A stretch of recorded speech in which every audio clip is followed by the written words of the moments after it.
the most powerful daily prayer for any time and before meditation, which is the order from God, and Supreme Master Ching Hai shares with us by His blessed grace.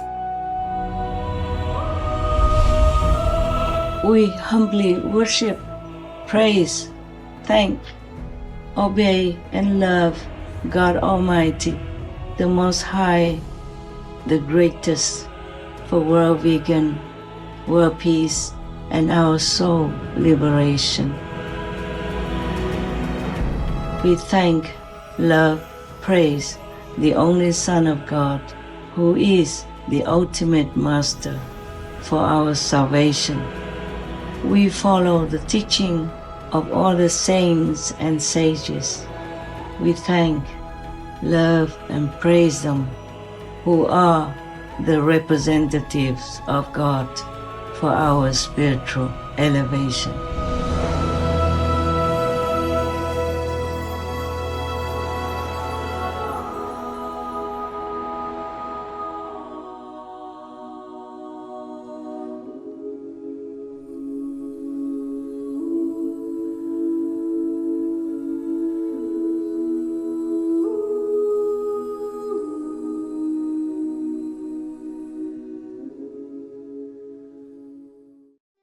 Our programs offer many languages. Please visit suprememastertv.com/schedule. Nos programmes offrent plusieurs langues. Veuillez visiter suprememastertv.com/schedule. Nuestros programas ofrecen varios idiomas. Visiten suprememastertv.com/schedule. Nossos programas oferecem vários idiomas. Acesse suprememastertv.com/schedule. हमारे कार्यक्रम पेश किए जाते कई भाषाओं में कृपया देखें suprememastertv.com/schedule。我们的节目提供多种语言，请看 suprememastertv.com/schedule。 Rancangan kami menawarkan banyak bahasa. Sila kunjungi suprememastertv.com/katapan-schedule. برامجنا متوفرة بالعديد من اللغات. يرجى زيارة suprememastertv.com/schedule. Наши программы предлагают много языков. Пожалуйста, посмотрите suprememastertv.com/schedule. Нашите предавания предлагат много езици. Моля вижте suprememastertv.com/schedule.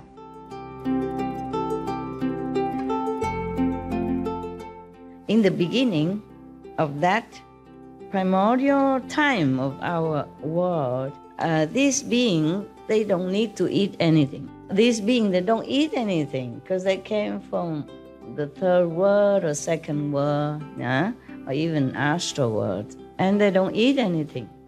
Therefore, they can fly everywhere. Yes.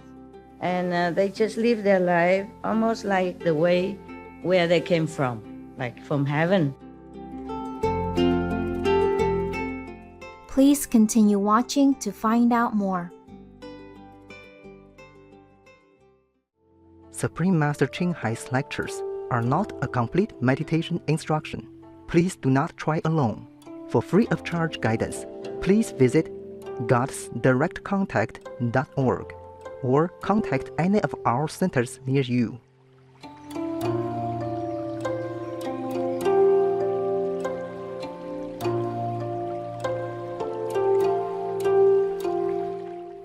Today's episode will be presented in English with subtitles in Arabic, all access, also known as Vietnamese, Bulgarian, Chinese, Czech, English, French, German, Hindi, Hungarian, Indonesian, Japanese, Korean, Malay, Mongolian, Persian, Polish, Portuguese, Punjabi, Romanian, Russian, Spanish, Telugu, and Thai. "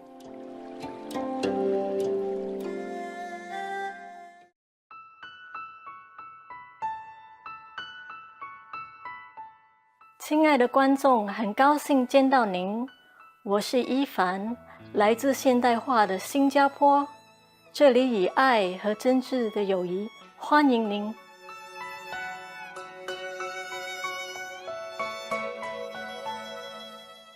新加坡位居世界的十字路口之一，重要的战略地位使它成为主要的货品集散、贸易往来、通讯和旅游中心。今日，新加坡拥有世上最繁忙的港口、最好的机场和航空公司之一。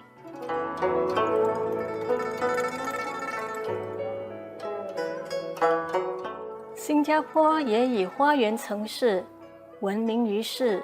虽然岛上的摩天大楼自次林比，但是道路两旁花木扶疏，处处可见赏心悦目的植栽。这都得归功于新加坡政府常年努力种植树木，美化环境。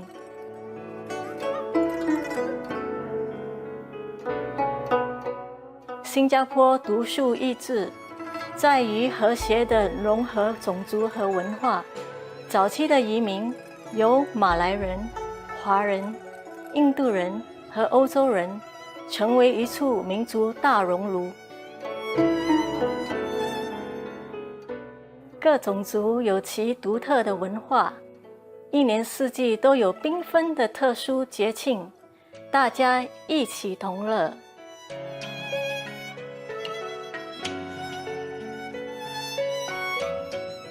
体贴的观众，很高兴为您介绍非凡的新加坡，我国人民献给您最美好的念想。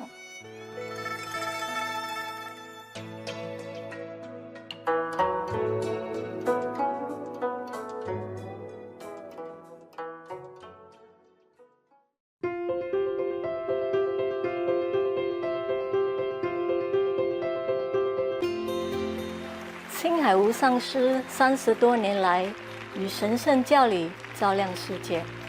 这位完全开悟的名师，传授观音法门，帮助渴望的求道者即刻开悟，一世解脱。所有开悟名师都修观音法门，如佛陀、孔子、古鲁那纳克、耶稣基督、老子、祖奎师那、摩诃毗罗、先知穆罕默德，祝他平安，还有很多。他强调，我们只要时时想念上帝，为他人无私奉献，遵循宇宙律法，将达到人类最高果位，了悟来到地球的目的。青海无上师慈悲为怀，是非凡的在世典范，经常援助难民、街友、灾民和需要帮助的人，给予物资和经济援助，以爱心抚慰他们。青海无上师表示，深深感谢挚爱的上帝多年来的恩赐，给予能力略尽绵薄，为苦难同胞提供物质方面的帮助，抚慰并支持他们，且能力行慈善，将上帝的爱与慈悲传达给他真爱的儿女。青海无上师获得各组织团体、政府、媒体和各界人士的支持与爱戴，并获他们颁予许多奖项，例如2006年故世和平奖，此奖等同东方的诺贝尔和平奖；1994年的世界精神领袖奖；2008年摩诃毗罗奖，2月22日和10月25日都被定为青海日、美国荣誉公民等等。他卓越的人道善行，多年来获颁无数奖项，博得世人无数赞誉。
由于篇幅和时间有限，请恕我们无法列出许多其他奖项与荣耀。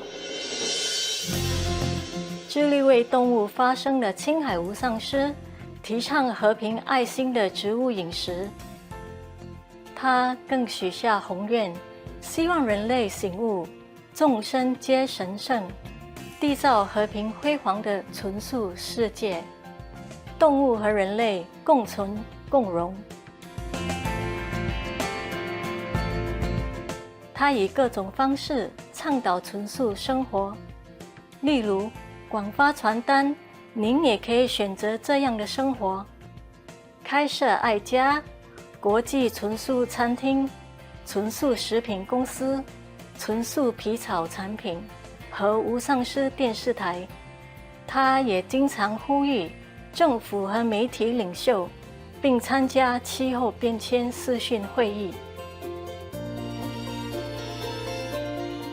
无论世人是否警觉，其努力影响世人自具，唤醒人们选择善待动物的生活，并奉行慈悲之道，天下才能永久太平，救地球免于气候变迁及天灾。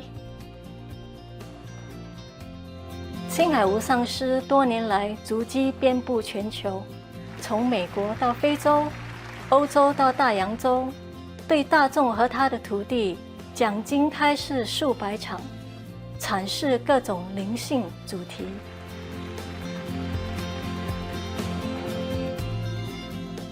今天我们有幸为您播出其中一场精辟的开示，主题为师徒之间节目楞严经4决定清净明慧的断偷与断妄语7集之一。2018年12月23日，以英文开示于台湾新地，台湾又称福尔摩沙。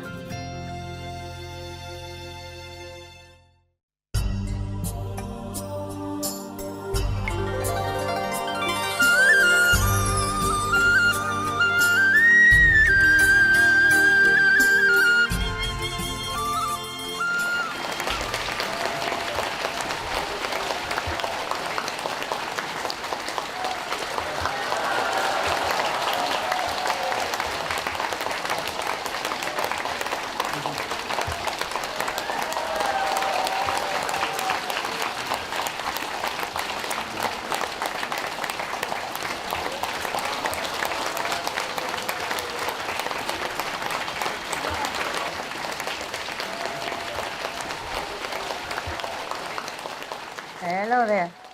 Your beautiful grandma is here.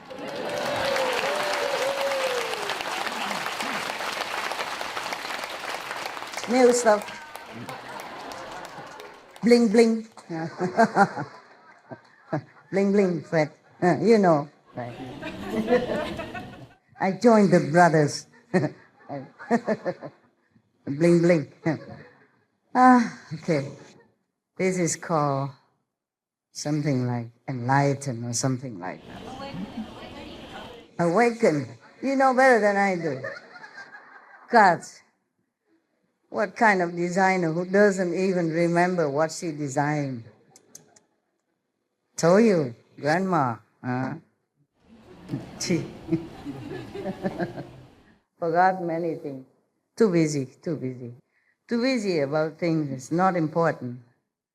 Some important, some are not. Okay. Hi then, beautiful people, handsome guys, tough group. Okay, how are you today? You have good food? Yes. Enough food? Yes. Okay. That's the main point. Yeah. Far away from home, no wife, no husband, no beautiful karma children. If no food, then what to live for? What come here for, right? And bring in the weather so that you know you're at home, especially the Western, from England or something. This weather we don't need, okay? They bring all kind of presents, you know. Present I don't always want to have. Okay, now get down to business. No matter what, I have promised you to read you this sutra, so I do it. I'm just wearing this so you know I'm getting old. There's no doubt about it. I don't know, when I see you, I feel okay, better. But when I'm at home, I don't want to go nowhere. I don't want to get out, I don't want to dress up. I don't want to even eat. Today I did not eat. My lunch or breakfast, they took it away. When I first came here, I told them, okay, make me a kitchenette, you know, just outdoor. I like it to cook under the sky. Okay, fine, I had one. Very simple. Just do the electricity that you plug in, turn the knob, voila, cooking, right? Sometimes when I don't eat the food, I eat the whole day waiting there, it's too cold. I warm it up a little bit. Now I warm some medicine, yeah. Okay, it's all good. I say, oh, I'm happy. Very simple. Just one little, like something that you put the balls and the stuff in there. Huh? Shelves, yeah. They put balls and chopsticks and stuff. Okay, wonderful. And a little electric cooker with the 2 pots on it. I'm happy, yeah. Exactly what I want, simple life. Because my life is complicated already. I cannot just play with them, these push it button and push that button and push that one again and then wait until it glows. You know? I'm just turning the knob, simple. It cooks us the same, yeah? Why trouble? It's modernized, you know. I am not very I'm cave woman, remember caveman? I just sought out the cave a few days ago only. The cave tradition is still hanging on, you know, all over. I'm just wearing this so you know I'm civilized, you know. I left the cave behind. Huh? Oh, yes, of course. When I see you, I look good. I feel better, yeah. I guess because of all of your eyes and heart, expecting great things, you know, from the master. And this energy, you know, kind of, how you say, boosts me up, lifted me up. Oh, thank you for your lifting me up. I could do with some uplifting. Okay, now let's get down to business, serious business, Buddha business. We should really thank the past masters, monks and nuns and scholars who have taken time to record the Buddha's teaching after the master's nirvana, and also for the past and present persons, lay or monks or nuns who have really dedicated themselves, sacrificed their time and precious health or under any difficult situation to translate this so that I can read it to you. And we have to thank them. And may they be blessed forever by all the Buddhas, past, present, and future. May their merit be immense. May they be liberated forever. Thank you.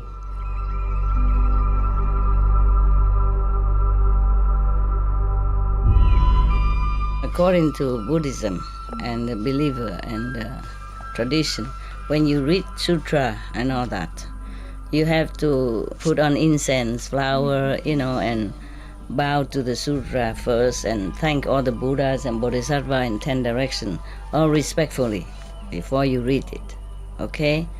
And then you cover the sutra also with silk, you know, beautiful cloth, and I just make it more popular. Yeah, more easy, simple. And I apologize to all the Buddha. I say if I done something wrong, according to the tradition, my heart is full of respect. It's just that I cannot always do that. So please, all the sin, whatever I've done wrong, is all on me. At least other people, they hear the names of the Buddha, according to the sutra, they will get benefit. Yes.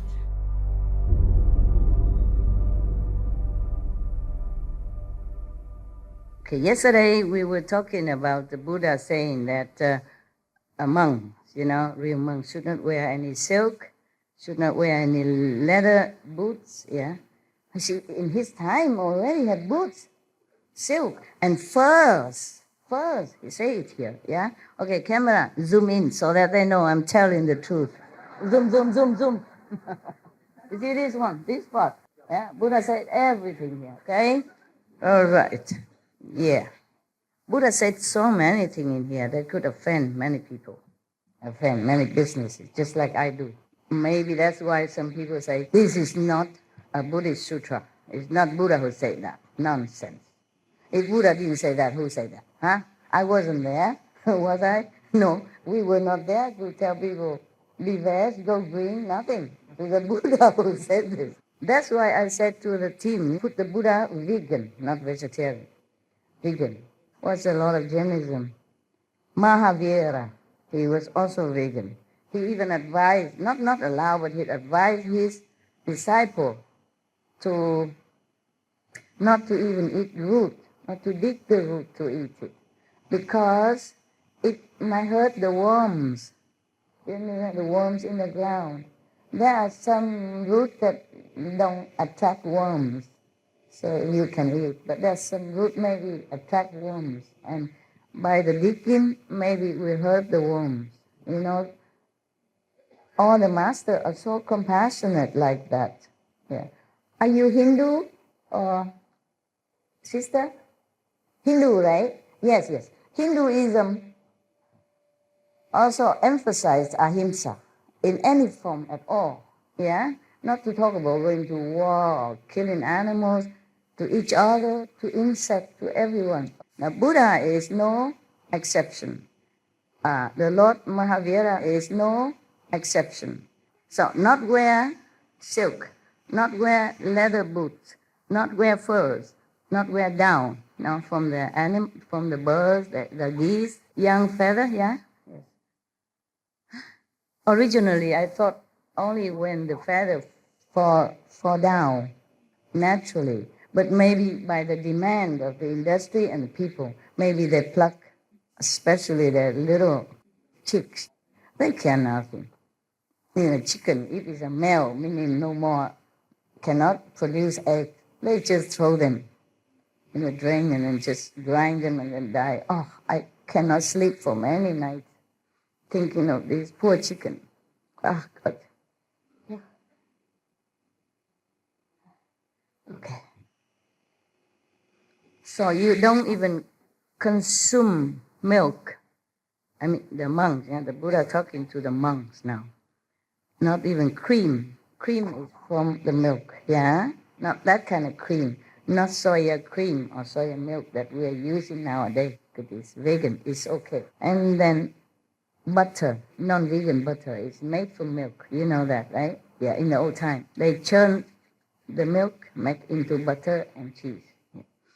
But in the old time, even then, the Buddha was already very strict, yeah? In the old time, they don't have this kind of industrialized animal farm. They don't confine them into little cages until they could move no more and all that. And still the Buddha said no. Not to talk about nowadays, they just abuse them and force them until they could not walk, they could not stand no more. This is really cruelty at the utmost. So no butter even. Then this person who avoid all this will really transcend this world. Okay. When they have paid back their past debts, they will not have to re-enter the triple realm. Oh, for avoiding this, you will not enter the three realms, meaning hell, hungry ghosts, and born as animals. Animal without this kind of holy essence, not like Buddha when he was born as an animal, just to make affinity with other beings, with animals and all that. Also, astral being is another three realms of existence, which is the low heaven beings, the humans, and astral beings, yes.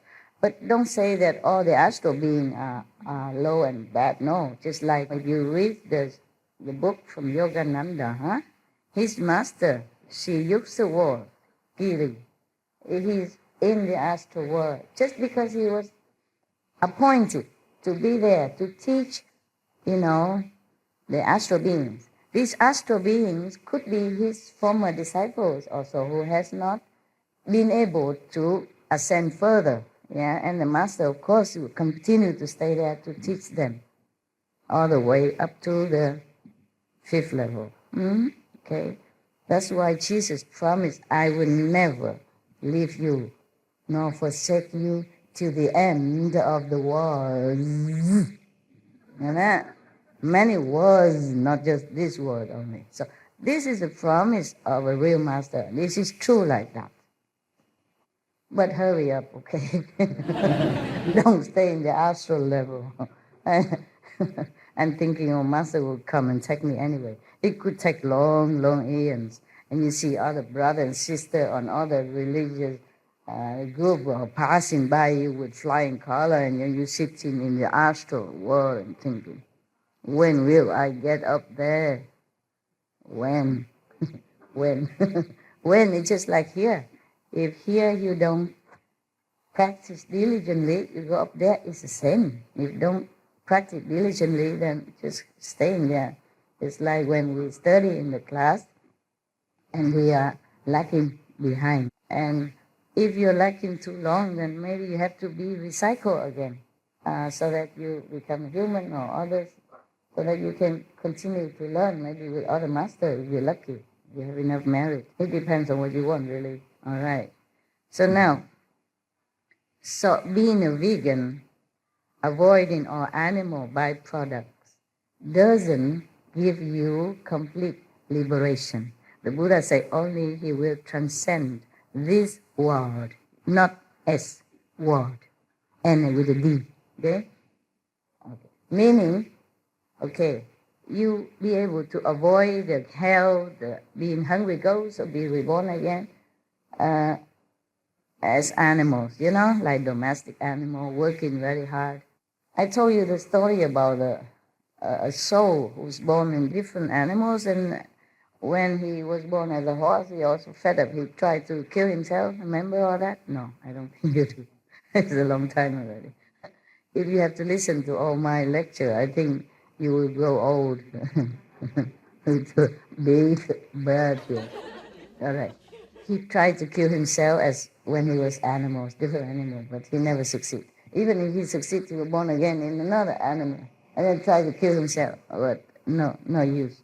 Your karma have to last until the time's up, having master or not. Even the Buddha, he mentioned here, maybe later. Yeah, not here. After, we have more to come. You see that? You see how long it lasts here? Huh? You see how much I have to study, do my homework for you? And before that, I do homework before that also, to check out anything else. And then I keep reading and I lost the pages. Oh, I just keep looking again. Where is that demons? Where is the demons? Because the Buddha was talking about demons. Understand that possessed practitioners when he or she not vigilant enough, okay? And then I lost the page because I keep reading, and then I forgot, and then something, or maybe dogs barking, or somebody bugged me, somebody or something, and I forgot what page. I come back to keep looking many hours until I find it. There's no index here so that you cannot find where is what. Oh my God. A lot of fun, eh? For you. Very funny. The Buddha also asked them, why? Is it because when one wears something taken from living creature, one creates condition with it? Just as when people eat the 100 grains their feet cannot leave the earth, the ground. Meaning, in the beginning, why Buddha say this? In the beginning, in the other kind of sutra, I don't remember which one, the Buddha mentioned that. In other kind of sutra, when the Buddha talked to someone else before, long time ago, long before this one, and the Buddha mentioned that in the beginning, when this world just began to form, yes, and there was empty, vacant, and then the Brahman being came to establish his throne here, and then he was lonely and he was thinking, oh, I wish some other beings would join me, and then slowly other beings would join him. In the beginning of that primordial time of our world, these beings, they don't need to eat anything. These beings, they don't eat anything because they came from the third world or second world, yeah? Or even astral world, and they don't eat anything. Therefore, they can fly everywhere. Yes, and they just live their life almost like the way where they came from, like from heaven, yeah? The heaven people, they think and they just get what they want. They think and they just fly. If they want to go to Kaohsiung, they think of Kaohsiung and they just go, flying. No need airplane, no need buying, booking, passport, nada, nix. How nice. That kind of life is heavenly life. And then slowly they live in the world, then they bore, they play, they frolic around, and then one day they saw some form that manifests itself on the sea surface. And then they taste it.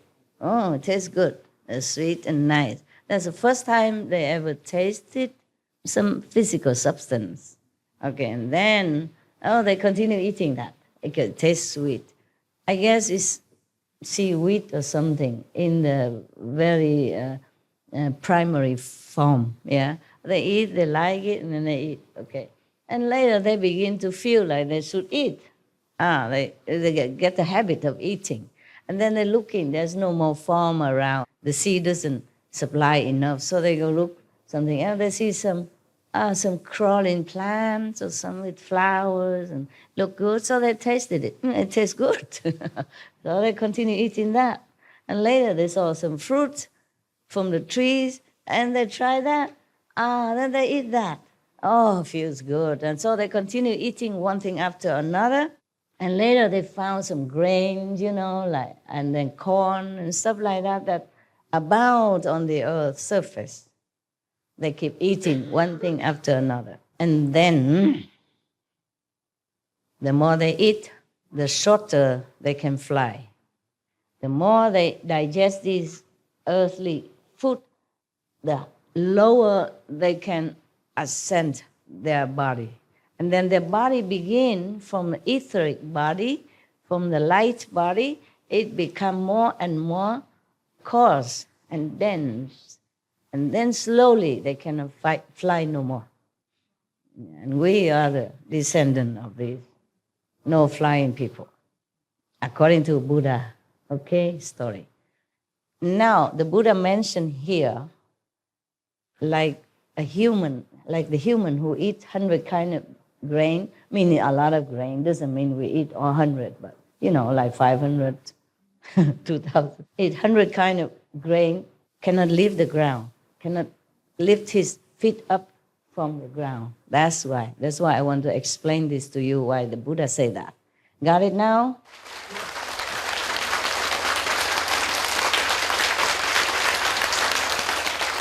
And then it doesn't end there.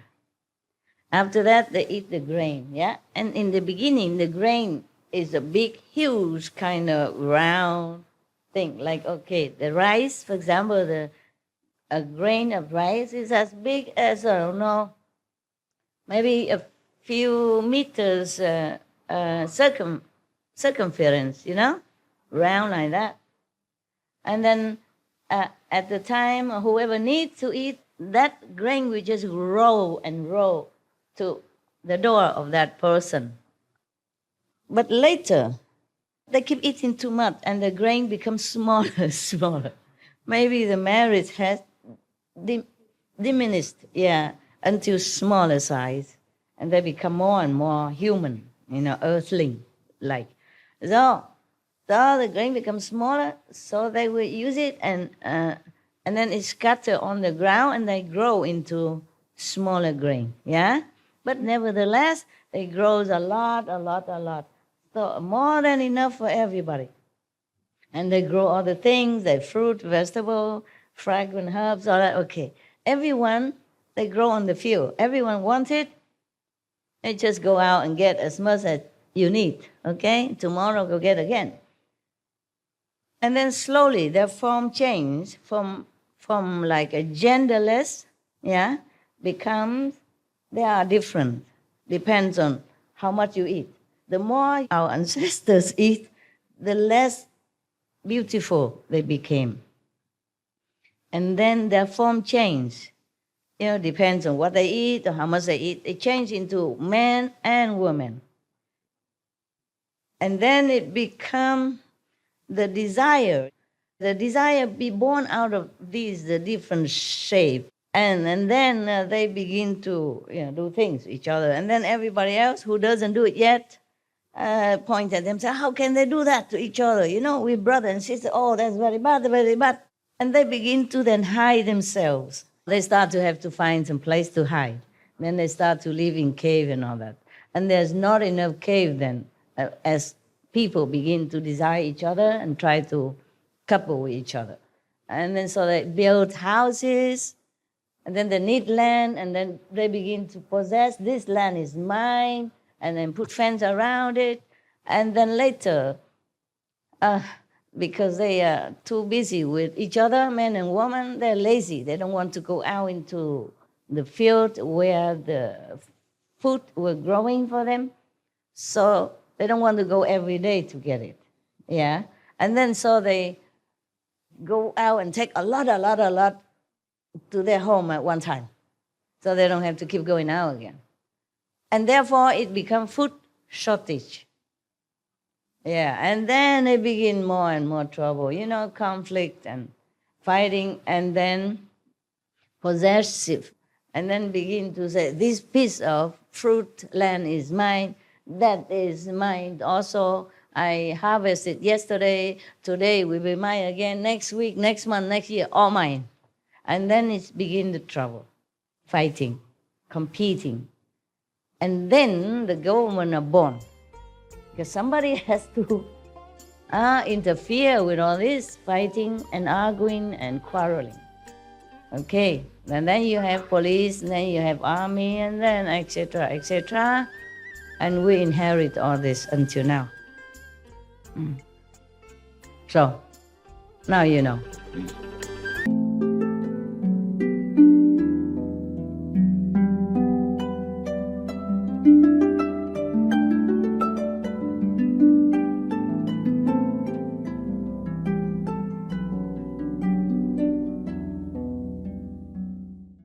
So, the Buddha continued. This is Buddha talk now.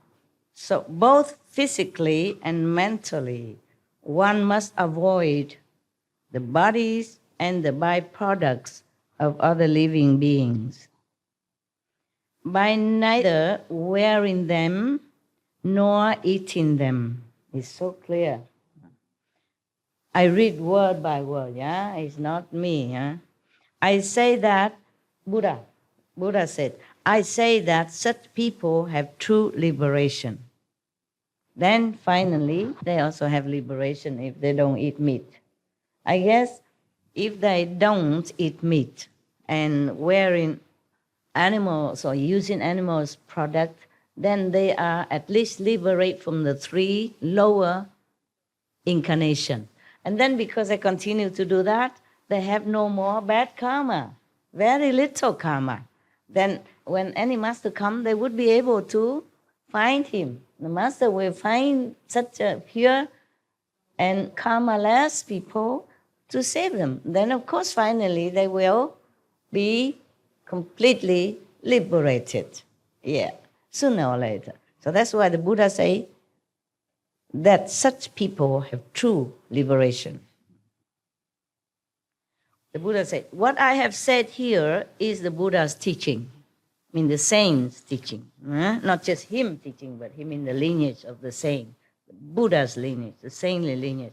What I have said here is the Buddha teaching.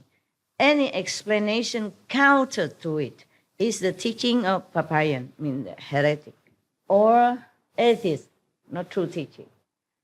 Further, now Buddha explained something else, some other precepts, okay? We had, purity from lust, no more lust precept. And now a killing precept, we just done. And now Buddha continued to expound further about the non-stealing. So Buddha said, further, Ananda, if living beings in the 6 paths of any mundane world had no thoughts of stealing, they would not have to follow a continuous succession of births and deaths as well. All these precepts are paramount, important, so that you can be liberated, at least from a lower birth of existence. And then slowly the Master will take you up higher. So the Buddha said, your basic purpose, meaning to Ananda and the monks at that time, your basic purpose in cultivating samadhi is to transcend the wearisome defilement. But if you do not renounce your thought of stealing, you will not be able to get out of the dust, meaning this kind of dusty world, the earth, yeah? Even though one may have some wisdom and manifestation of chant samadhi, meditation samadhi, one is certain to enter a devious path if one does not cease stealing. At best, one will be an apparition. On the average, one will become a phantom. At the lowest level, one will be a devious person who is possessed by a male ghost. So it's no good. All of them no good. Even the highest, the middle, and the low, no good, no good. These devious hordes have their groups of disciples as well. Imagine that. I thought only I have disciples. Now ghosts even have disciples. Fancy that. I was so proud, and I don't think I'm proud anymore. Even ghosts have disciples. What a big deal about me, having disciples like that. These devious hordes have also their groups of disciples. It says of himself that he has accomplished the unsurpassed way, meaning Buddhahood, enlightenment, complete enlightenment, that's what I mean. Unsurpassed, nothing can compare to their way of accomplishment. That means they're on top already. After my extinction, the Buddha extinction, in the Dharma and in age, these phantoms and apparitions will abound, spreading like wildfire as they surreptitiously cheat others, calling themselves good, knowing advisors. They will each say that they have attained the superhuman abilities, enticing and deceiving the ignorant, or frightening them out of their wits.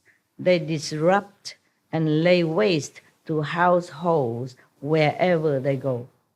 Very destructive group of ghosts, of apparitions. I teach the bhikshus to beg for their food in an assigned place in order to help them renounce greed and accomplish the Bodhi way.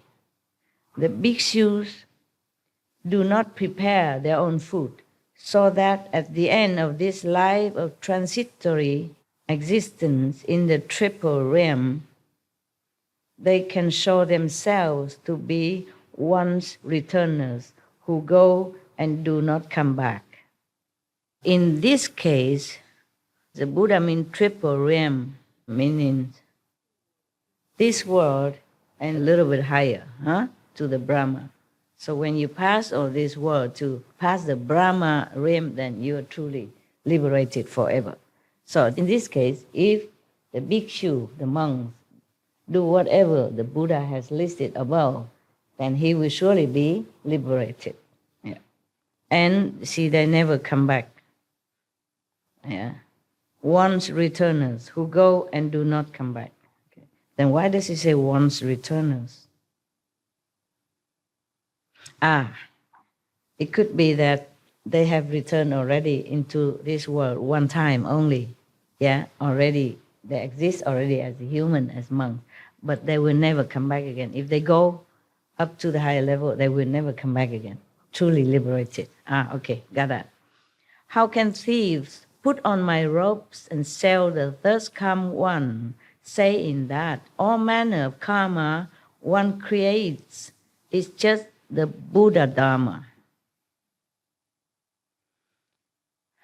The Buddha means that these people, the one who are not worthy of monkhood, the one who doesn't keep the precept and just put on the robe, look like a Buddha or a monk and cheating others, selling the Buddhas even, meaning just repeat what he said, but don't do anything as the Buddha did, and just cheating people just to gain their fame and richness, comfort, life, or make people respect them, bow to them, just to gain their own benefit. So the Buddha warned the people about this kind of monk, just the same like Jesus has warned his disciples and the later generation that beware of the wolf in lamb clothing. Yes. After Jesus died, there may be a lot of wolves like that proclaiming his teaching for their own benefit. Well, it's kind of true, because even within religion, same religion, there used to be some wars and a lot of bloodshed. Remember, in the name of God, same religion, not like different religion even. And still the same, many recently as well, yeah? Up to the recent years, still in the same name of the same religion, same God, fighting, bloodshed. Oh, what a sad thing. So the Buddha continued to say that these so-called monks, so-called fake monks, will slander those who have left the home life and regard bhikshus who have taken complete precept as belonging to the path of the small vehicle. Because of such doubts and misjudgments, limitless living beings fall into the relentless hell. Not only these people, they sell the Buddha teaching for their own benefit, but they also misled other people to fall into the wrong concepts, the wrong way of life, and or go to relentless hell. It is non-stop punishment, relentless. No respite, that's what it is, right? No stop even for 1 second. In some hell, you have a tea break. I told you that story. But this hell, no respite, continuously. You cannot die, you cannot live, nobody helps you. Nobody hear your voice. You don't hear any of the saints' name in that kind of hell. You don't have even a nanosecond to even think of anything good, like saints or Buddha, Jesus, nothing in such a hell. In such a situation, it's make to you like that. Make you completely forget about everything, just suffer too much, relentlessly, continuously, that you cannot even remember 1 nanosecond about the Buddha or anything. This is a terrible hell to fall into. And it go on forever. That's why they say non-stop and relentless. I wouldn't wish anyone to fall into that kind of hell. Please keep the precept At least you won't fall into hell. Even if you don't believe me, don't follow me, keep the 5 precepts for your own sake. Don't have to believe me, just be a good person. Meditate if you can. If not, keep the 5 precepts. Anyone who keep the 5 precepts and never kill anyone, never has harmful thought to anyone, at least he can be reborn again as human. Even if they eat meat, but because they don't know, ignorant, and they eat meat, but they have never killed themselves. They never kill the animal themselves. Then they still continue to be born as human until their merit run out before they even meet any master. If they meet the master, any enlightened master who has the power to liberate them while they're still in human form, that's lucky people.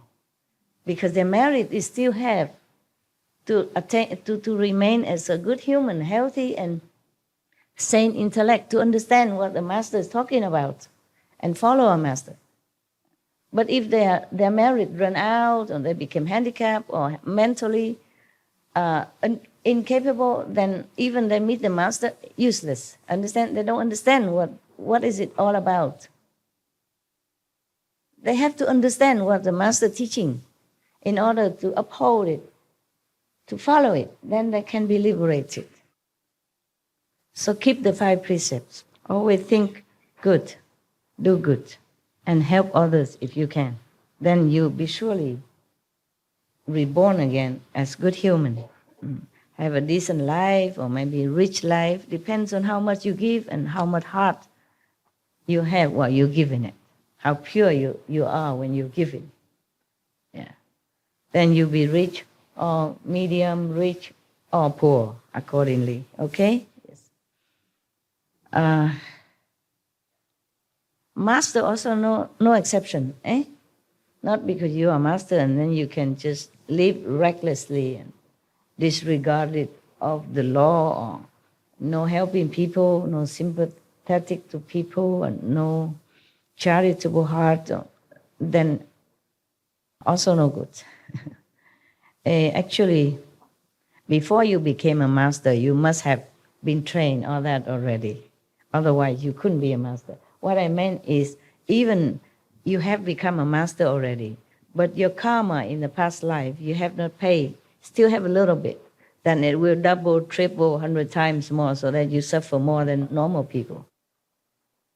Okay, I say that bhikshus who, after my extinction, have decisive resolve to cultivate samadhi, and who, before the images of thus come ones, the Buddhas, can burn a candle on their body, or burn off a finger, or burn even 1 incense stick on their bodies, will, in that moment, repay their debt from beginningless time past. Okay. They can depart from the world and forever be free of outflows. Outflow means fault. Though they may not have instantly understood the unsurpassed enlightenment, they will already have firmly set their mind on it. Now I want to explain to you something. Burn the candle or burn the incense on your body. That was because Buddha is not there anymore, okay? And some people are so earnest, want liberation, so they do some kind of little sacrifice on themselves. Therefore, if you became a monk or nun in the Mahayana tradition, just like I did, they put some incense on your head, to burn it. I still have 3 holes here.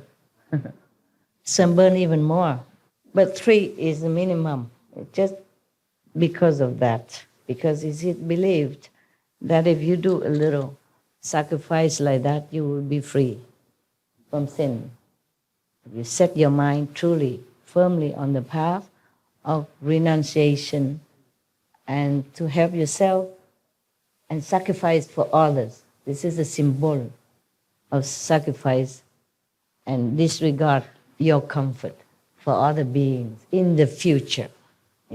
Because to be a monk, your ideal is to liberate others, to help others to understand the holy teaching, not for yourself only. So anyway, some burn more afterward. But at the time of ceremony, for being a monk or nun, they give you 3 burning incense only. It burns until your skin burn off. The incense is small like that, okay? And then it keep burning until it burns to your skin. Yeah. And it did hurt. And if you want to burn more, you do it at home. Because at the time of taking the precept, the full precept to be a monk and nun, there are too many people. So there's no time to burn more for you. But you can do that more at home.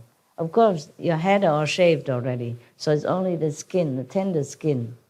And you burn where the most tender, right in front here.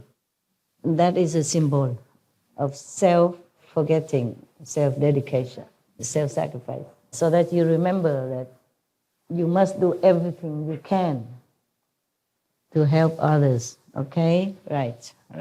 So that's why you're here. Okay, I explained that to you now so you understand more, huh? Yes. So if you want to become a monk or nun, for example, like that, in this Mahayana tradition, you have to be vegetarian. Yeah, and you have to burn your body, your head somewhere. Head is easier for them because the head is shaved clean before that, and then they put incense, it burn until it burn your head, your skin.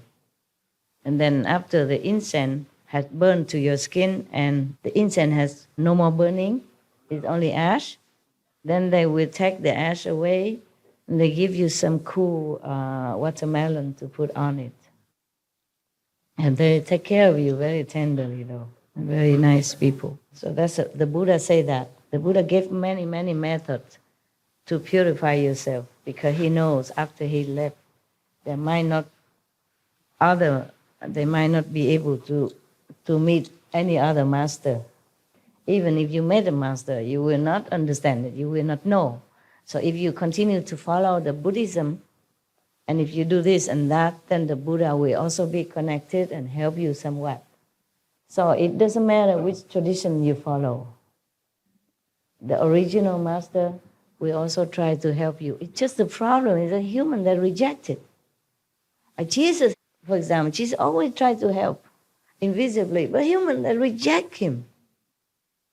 Or the Buddha reincarnate even, or master any, they reject him. They're waiting for Maitreya, they're waiting for second coming, third coming, fourth coming. They're waiting forever.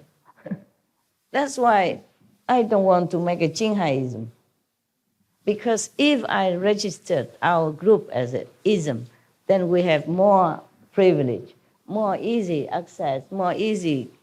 Doing anything is more easy because we are religion. Nobody can touch us. But we are just an association. Even then, people still think I'm trying to do something. Oh, I am trying to do something. I'm trying to awaken you and other people, whoever I can. But it's very difficult for any master to come down. After any master come down, they make a cult out of it. They make an ism out of it. And then the other master come later on, or the same reincarnated master have problem, by his own teaching, previous teaching. I told you before, in my ashram before, Sihu or other place, I don't have any building. I use my money for helping the poor, the less fortunate than us. Yeah? I told you because you still have a home to go, right? Homeless people, they don't have. The disaster people, they have nowhere to turn to. Yeah? Even if you get wet here, tomorrow you go home, you have dry clothes, okay? Even if you sit in a tent, so what? Even you have a tent. Disaster people, they don't have a tent. Homeless people, they don't have a tent. Therefore, I use the money for other things. I did not build any ashram at all. And then I told you, don't worry, just wait until I die. You have a lot of churches, maybe.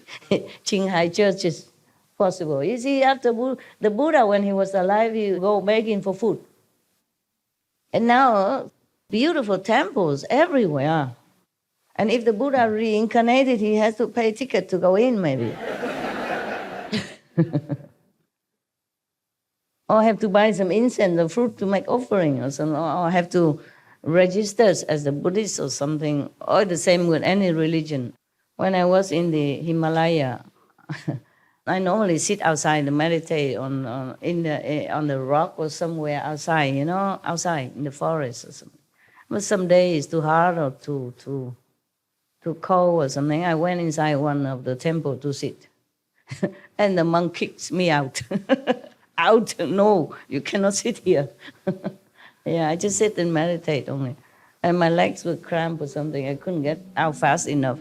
So I crawl out. Yeah, I'm going. I mean, I'm crawling out. Yeah, it's like that. Yeah. Maybe I should have make an offering or something. I was almost penniless, okay, when I was in Himalaya.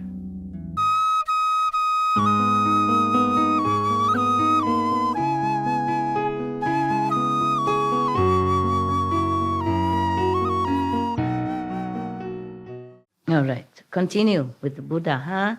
If one does not practice any of these token renunciations of the body on the causal level, then even if one realizes the unconditioned, one will still have to come back as a person to repay one's past debts, exactly as I had to undergo the retribution of having to eat the grain meant for horses.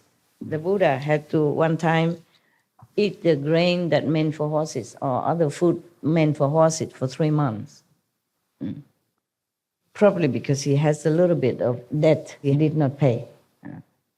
But if he had probably burned the incense on his body, then he has paid the debt. Then he didn't have to do that.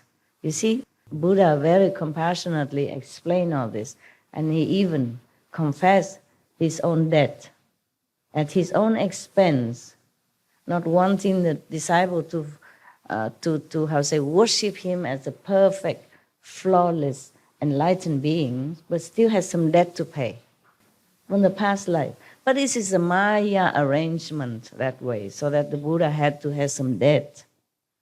Otherwise, how can a Buddha ever had any debt? He's been a Buddha for, you cannot even count how many eons or kalpas already passed. He even confessed that. He has mentioned that if you burn a candle or incense or finger or one incense stick, even one incense stick on their bodies, anywhere, he didn't say on the head, but on their bodies, and then will in that moment repay their debts from beginningless of time. That's why I became a monk, in case I have debt. A lot of debts before. So I guess I'm free of debts now. And all the karma is yours. Yeah. Yours karma on me. Because I have burned the incense. Not just one incense, but 3. The Buddha said here. That means I don't have karma. Actually, before that, before I became official monk, I was in some ashram, walking, going from one ashram to another, looking for masters. And several people always look at me and say, you don't have any karma. Look at my hand, or look at my face. So, you have a bodhisattva eyebrow. I don't know what bodhisattva eyebrow look like, but I did have it according to them. And look at my arm and my hands. You have no karma. Not at all. That was before I became a monk. Okay? Yes. And then I became Tibetan monk. And I became Hindu monk. And then finally become Buddhist monk. I try all traditions. So if I wasn't clean by the Tibetan monk married, then I was clean by the Hindu monks married. If not, then I triple it by become Buddhist monk. So actually I was free of karma. So whatever happened to me is all your fault. Your fault. Lovely karma, yes. It's nice to blame somebody else. It's easy. The most easy way, is to blame everybody else. Yeah. I do the same. It's fun. Okay, now,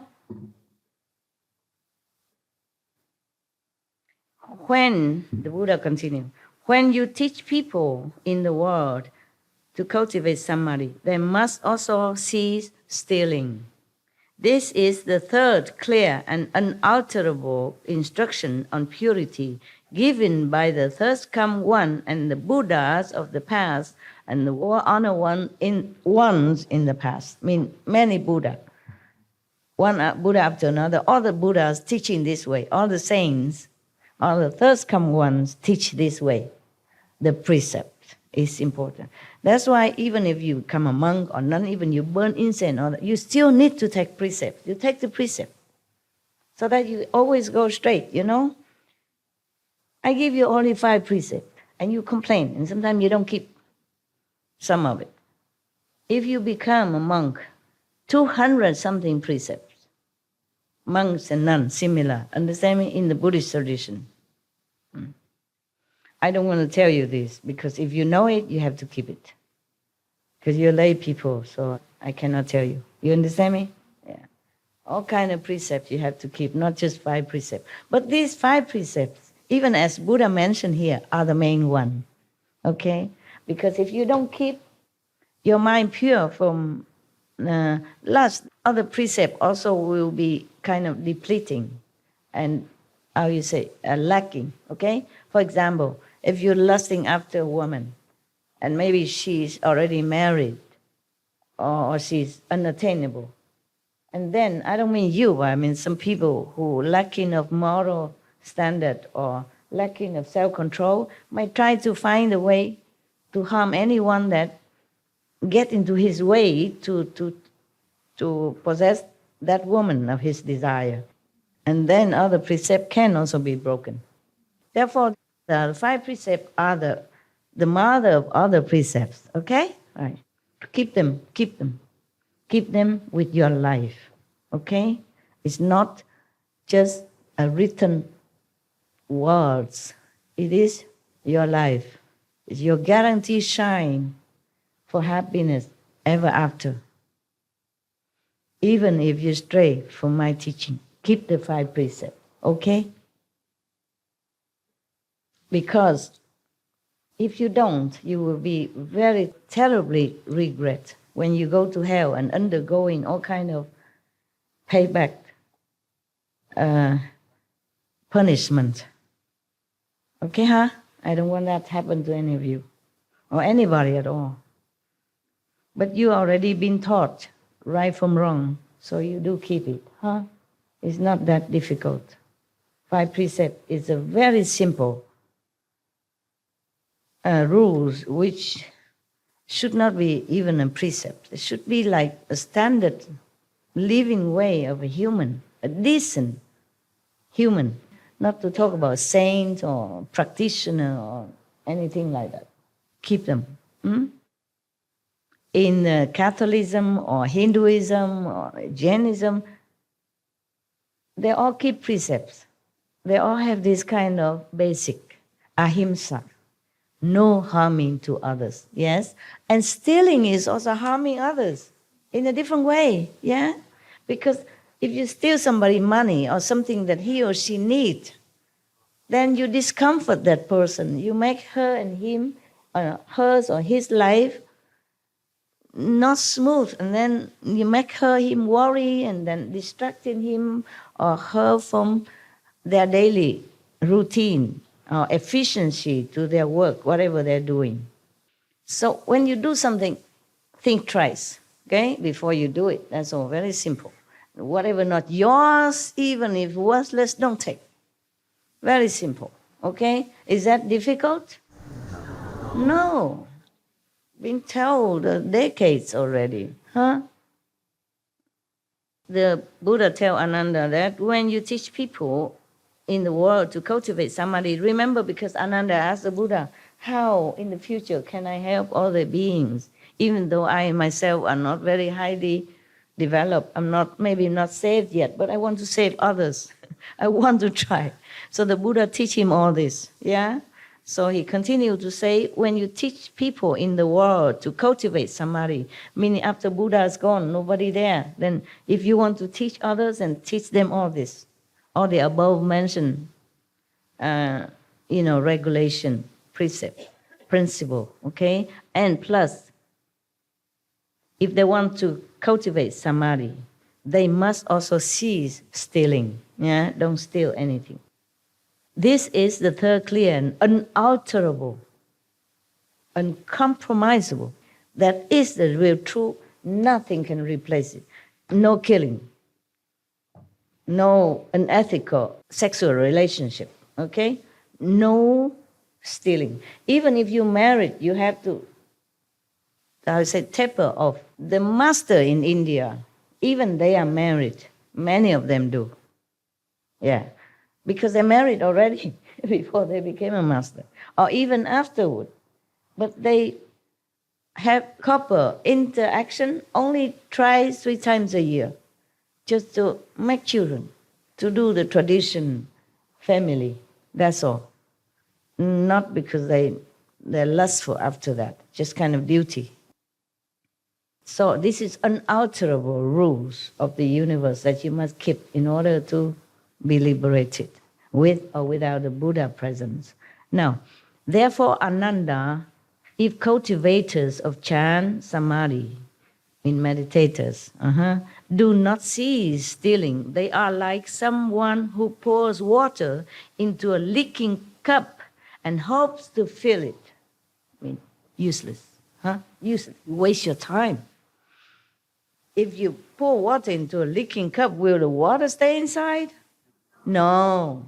So if you don't keep these basic precepts, then no matter how long you meditate, it just keeps leaking out, gone to the Maya power. The Maya will take it and use it to harm you and harm others as well. He may continue for as many aeons as there are fine motes of dust, but it still will not be full in the end. It's like that. If you don't keep the precept, forget your samadhi, forget your meditation. Useless to you. That's what the Buddha said. All right, I say the same. In Thailand, there was one sister. She heard several disciples during meditation, seeing the vision that I was the King Rama V of Thailand. It's not my fault if they saw I was King Rama of Thailand. Understand me? Even if I was. Then she criticized me. Yeah. She said that according to her, any decent man will marry only one wife. The King Rama maybe have more than one wife. I can't remember. Maybe I'm not King Rama. I don't remember how many wives I had. If I did, so what? Okay? So I told her, even if King Rama or I married 100 times, or to 100 women, 100 men, I'm still enlightened. And I'm still in focus of enlightenment. And I'm still in heaven. Even Master had to pay some debt, okay? Maybe not for the Master himself, but for the disciples, okay? That's number one, okay? Like the Buddha has to eat the horse food, okay? Actually, in some other karma, in some other sutra, they say because of disciples' fault, disciple karma, that he had to do that. And no matter what, okay? There's a Master business. Your business is just to take your precept, keep it, meditate, and be good, okay? Now, for the poor King Rama of Thailand, he was very famous, very beloved by his people, and he did a lot of good things for Thailand. Very beloved king. And any king who married once or twice or third times, it is tradition, it is obligation. Because in the old time, that is the king, they have to marry and have a lot of princes and princesses, so they can fill the post here and there, married to the neighboring countries, girls, princess or prince, to tighten the friendship, coalition with neighbors. That's how they do it, okay? Not necessarily that the king likes it. And you don't know what the king's heart problem. He may have many wives or concubines, but it works like this. Every night he had to pick up from the unknown, card, okay? Like, for example, I have 2, 3, 4 cards here, okay? Or 100 cards, whatever. The name is written here upside down. So I don't see what card, what name of the concubine is coming tonight. I just pick any. Oh, Elizabeth. Ah, okay. And then the eunuch will bring Elizabeth to me, all wrapped in blanket, ready for business. Understand that? Okay. So the king don't even have any emotion involved in hundreds or how many hundreds of concubines. Just a job, just a work. Whether or not he likes that Elizabeth or not like Elizabeth. Fancy sleeping with somebody you don't like. And every night you have to do it. You don't even know her. You don't even know him. Fancy, huh? You like that? No. No. Even if you like women, you can't just like that all the time, right? It's like a job. And woe to any king who favor just one concubine. Then sooner or later his kingdom falls. You can see that in history. I don't know if your history, but China, for example. Like the king of Tang Ming Huang, he fancy one concubine. He loves only one. And later they hate her. They kill her. And they kill him too. His kingdom gone because of one beauty. Similar everywhere. One time in Vietnam, one king, he loves one of his queens very much. But he has to kill her because it disturbed him too much for his state affair. One time he sent her with a letter, sealed, with the king's seal, and she cannot open, she doesn't know what is inside. Nobody allowed to. He sent her to go to one of his generals with the letter. Inside he said, please kill her so that I will have peace of mind to take care of the country's business. He can't allow himself to be too much entangled in this emotional so-called love affair, even though he's entitled to it. It is very sad, but being a king is not that easy, okay? There's other king also, if he favor one concubine, he's not allowed to.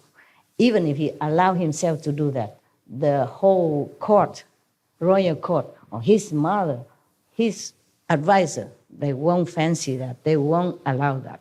Sooner or later, he has to give her up, or the kingdom will fall because they will not support him. Because other ministers don't support him.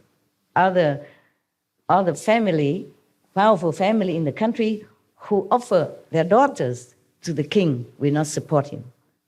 Do you understand? Yes. Because their daughters are neglected. And the king will not fair to all of them and fancy only one.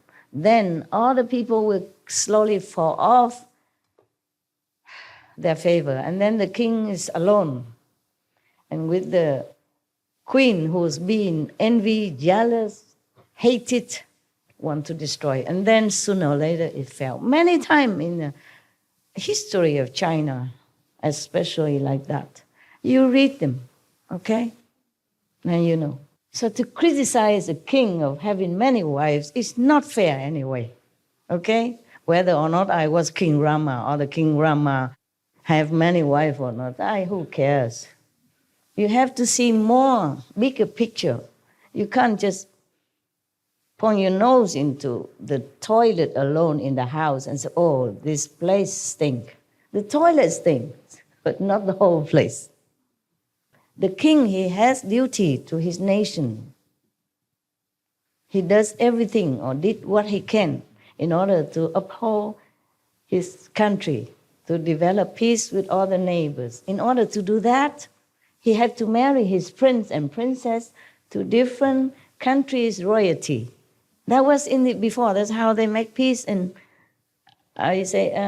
coalition together to keep themselves strong. Therefore, he doesn't even know who's going to sleep with him tonight. It's just a card, you know? They give you every night a card. You just pick up one, and whoever comes will come. There's no every night romantic and stuff like that. It's not. I mean, and if you want to have a romantic one like that, then you're doomed sooner or later. It's like that. Because these ministers of the king, they love to give their daughter to be the king's favorite and concubine. Strengthen also their power, prestige, the whole family, like that. Even then, no benefit, but the wife of the king, my daughter. Of course, any father wants that. Any mother loves that. And therefore, the king was offered many from the minister or sub-ministers or the generals or the, whatever you name it. Yeah? They all have, if they have daughter, they offer to the king. And the king had to accept it so that they will be loyal to him, support him, yeah? Make him strong and the country stable. If the king alone, how can he do anything, yeah? Even though he's so-called supposed to be the most powerful, but he doesn't have anybody support him. The general don't want to protect him. The minister don't want to help him. The ambassadors don't want to make relationship better with the other country. How the kings are going to go on anything? In the old time, relying on that. You see, nowadays we have many more better communication system. Yeah, we can go directly to another country. Being a king, you can go directly, or minister or prime minister, you can go and shake hands with a neighbor country quickly. In the old time, you have to rely on all these supports around you. All support you get. Therefore, he has to have many wives. And he has to be fair to all of them, and that is the rule. He cannot pick one or two or three. Just have to treat all of them. Every night he has to sleep with one different woman. And they take turn, you know. If they have 100, then he has to keep every night one until the 100's done and then return. He cannot have one wife, 2 nights, 3 nights. Just one. He likes it or not like it. It's like that. Even in China history, one king, he cannot have children. It's just like some men don't have children somehow, you know. Maybe their destiny, maybe they are not potent. So that king has no children at all with all his queens and, you know, second queens, third queens, concubines. No one bear him any child. He is impotent. So what they do? Every night or every now and then they make a party in the palace secret chamber somewhere. And they let the young, handsome, able, you know, potent men go into there and have party with the concubines. And then all the children are born from there, become prince and princess, and also marry off outside as the royal members. So the king still can, you know, strengthen his relationship with neighborhood country, even though he himself has no children. He does that. Very good.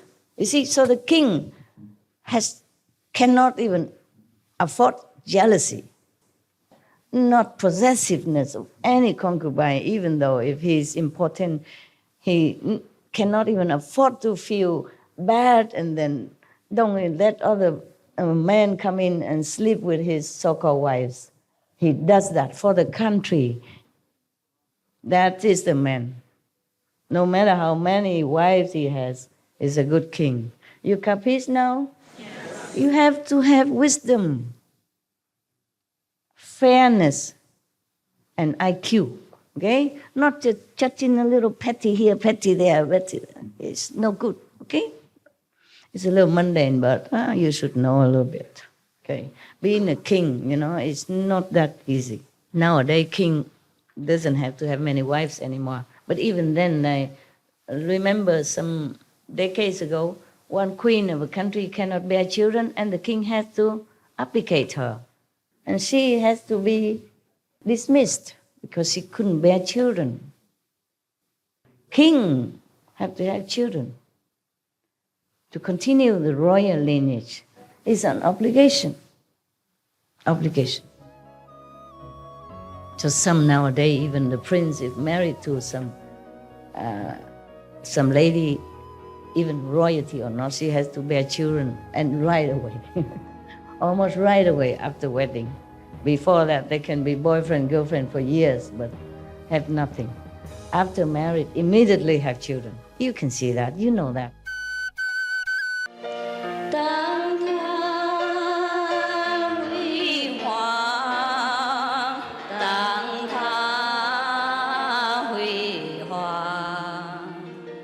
We go back to the precepts, not going astray from the precepts, okay? The Buddha continue. If bhikkhus, monks, do not store away anything. Bhikkhus is a Sanskrit term for monks, for renunciates, yeah? And mostly referred to as monks only. Bhikkhuni is nuns, okay? The one who take full precept, 200 something precept, okay? And the dress to at bhikshu, mean real monk, full monk. And the bhikshuni is the one, the same, okay? Otherwise, you can refer to as just monk and nun, okay?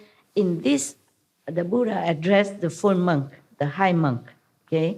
And at that time, normally in the old time in India, we don't have bhikshuni. We don't have nuns. Nuns were not allowed in the monastery. It was before. And then after the Buddha became Buddha, his stepmother, or this stepmother, because his mother died at his birth, so the sister of his mother took care of him. And that mother wanted to become a monk also under the Buddha. And Buddha cannot refuse. It's his mother, and then his wife and all that. That's how the nuns' order came into being, okay? But the Buddha worried that because his mother is a queen of the country, highly positioned, respected, living in luxury and splendor, how is she going to be a humble nun, living ascetic life? Also, a nun is not easy in those days, They don't allow nuns because women, very inconvenient to travel around, to be alone, yeah? Also, we women have other things, other needs, yeah? And also, if mixing with monks, there might be other things, undesirable affection or thing might come about. So there were no nuns in the order of the Buddha, and at that time also. But the mother, how can he refuse? So he has to make some exception. But he said, even if you are the mother and the queen of the country, you still need to bow to the monks, no matter how young and how old his monkhood, okay, like how long he has been a monk. You still need to bow to them. If you accept that, then I will let you. The mother immediately bowed to all the monks.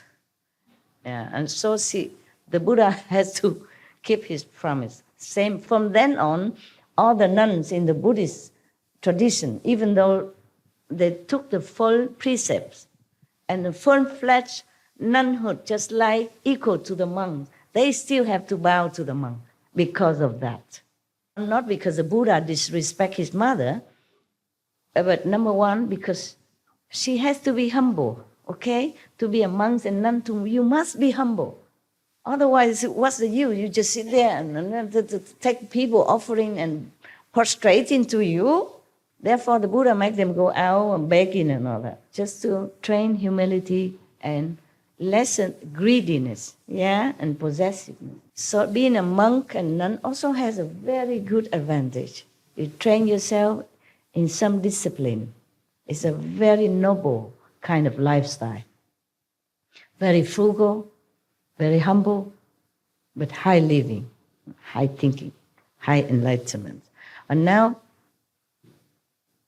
even if these monks and nuns might not study with me or something, I always, when I see monks and nuns outside, when I pass by in the airport or outside, I always make offering and always make obeisance to them because I respect their ideal, not their body, but their ideal, their goal, the noble aspiration, I respect that. I always help.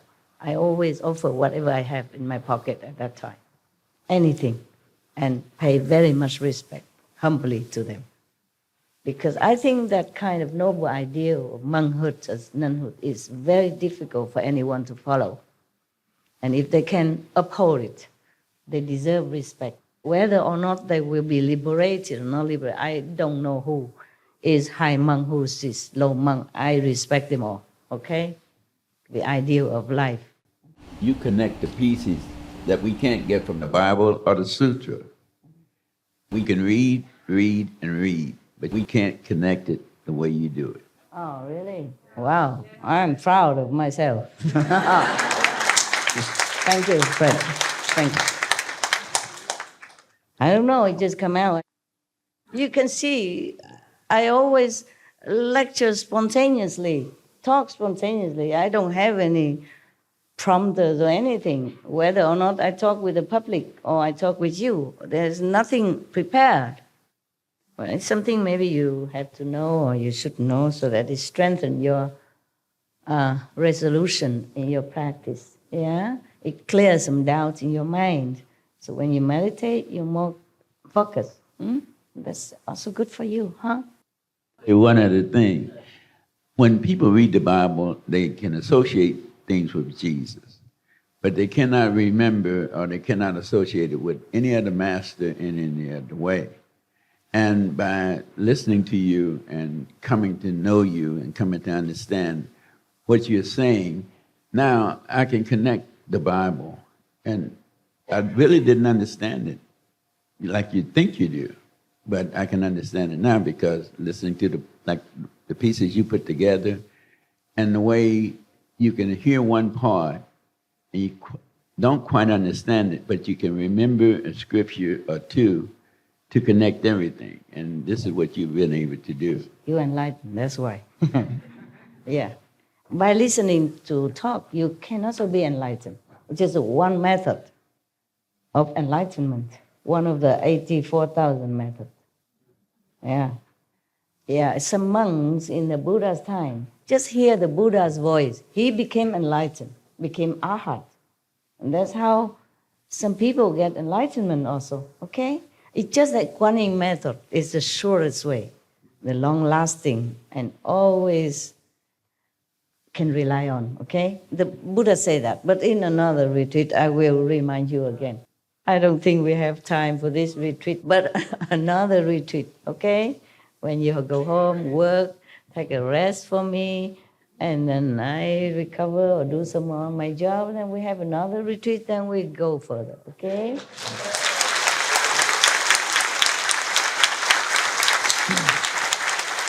If I'm still alive, yeah? All right.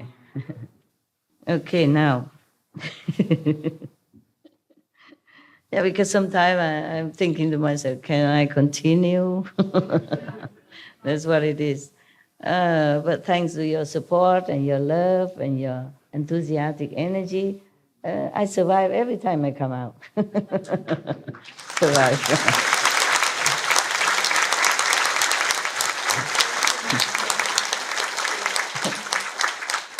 Yeah, by the way, I want to ask you, why did you cry yesterday?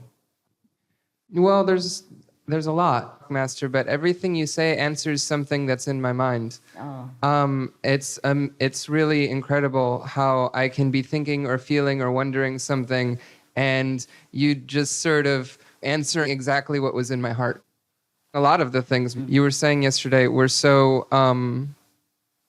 prescient, immediate to my feelings and my worries and my fears, and you offered me guidance at the exact moment that I was asking a question, and you offered me reassurance at the exact moment that I needed it.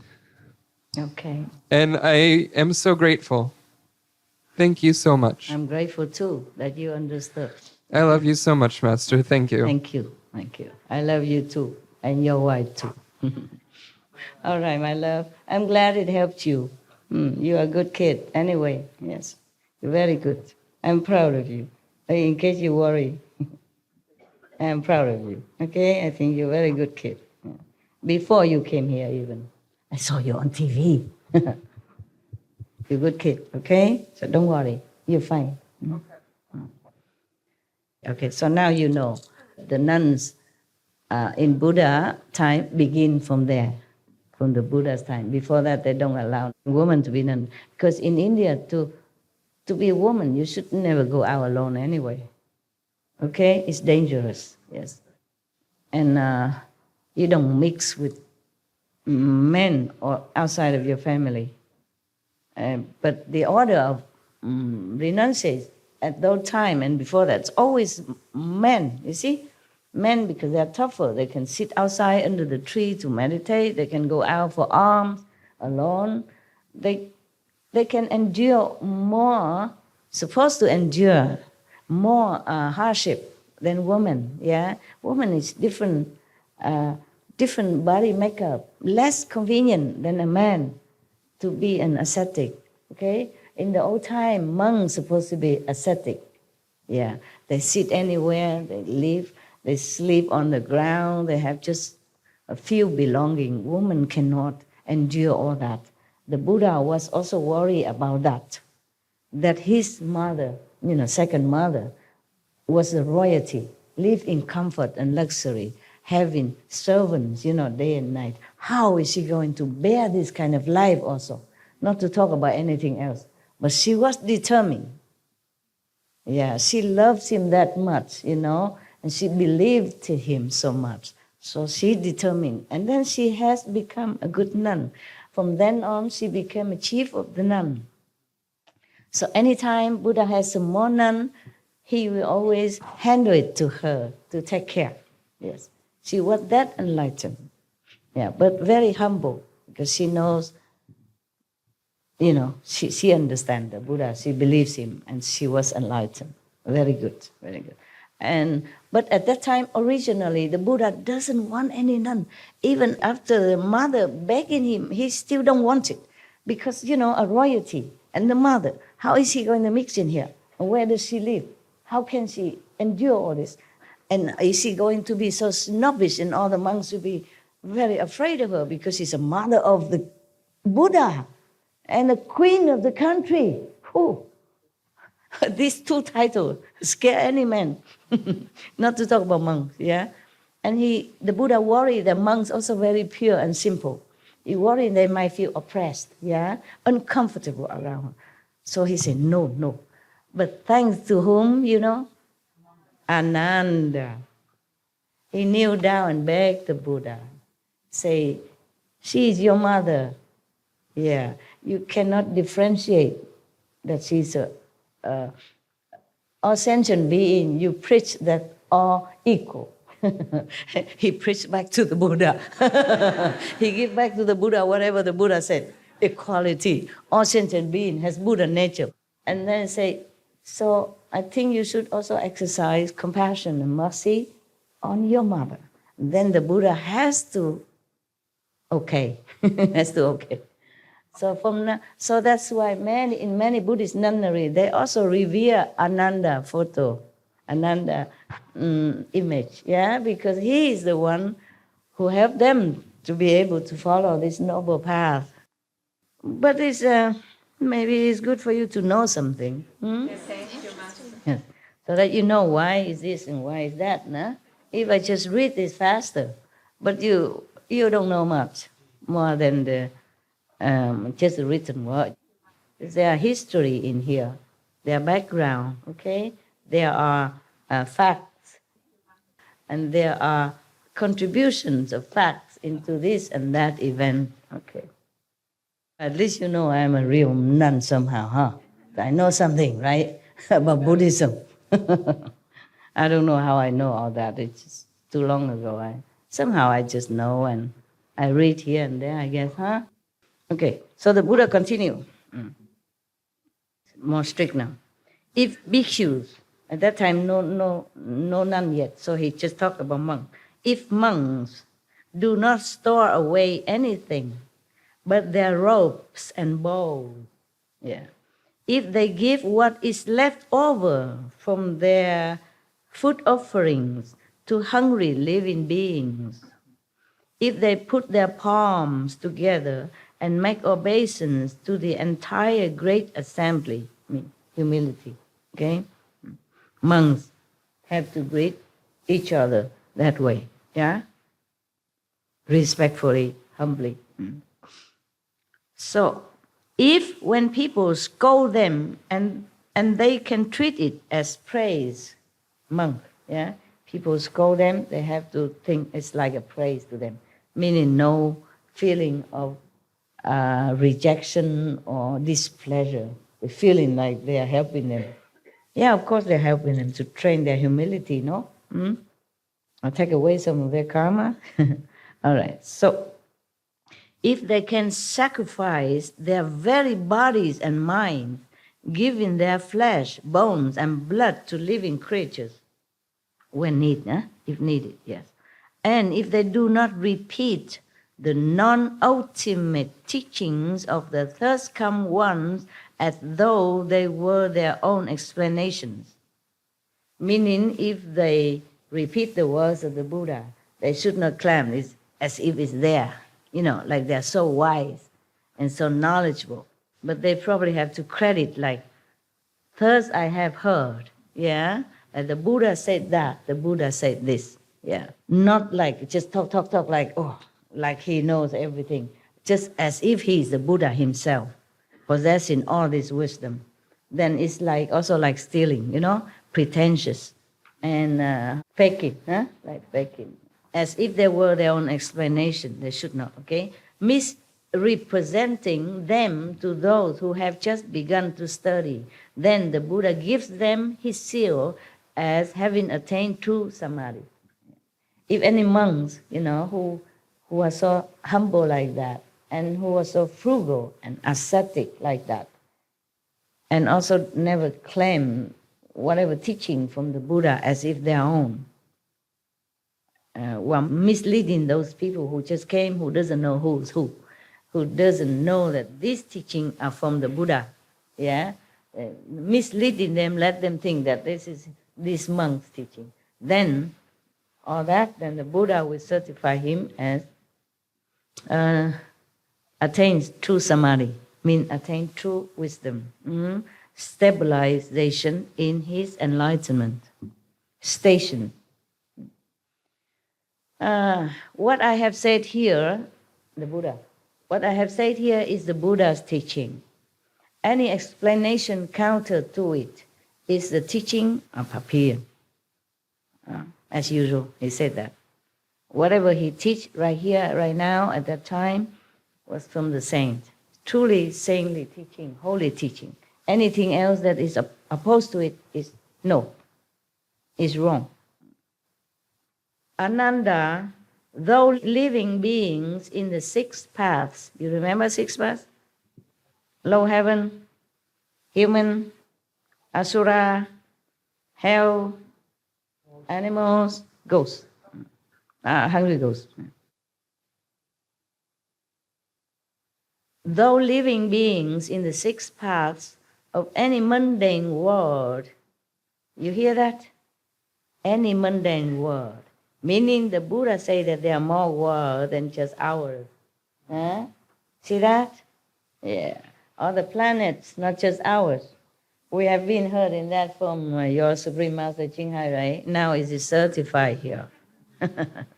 In any mundane world, just meaning in any earth like this, yeah? Similar. If any beings in the six paths of any mundane world may not kill, steal, or lust, either physically or mentally, these three aspects of their conduct, thus being perfect. And they keep these three mentioned precepts. Yeah. Yet, if they tell lies, this is the four now, the four precepts now. Okay, if they kept the three mentioned above perfect, good. But still, if they tell lies, the samadhi they attain will not be pure. This is a four precept now. They will become demons of love, you mean this physical attachment, and views and will lose the seed of the thirst-come one, meaning they will lose their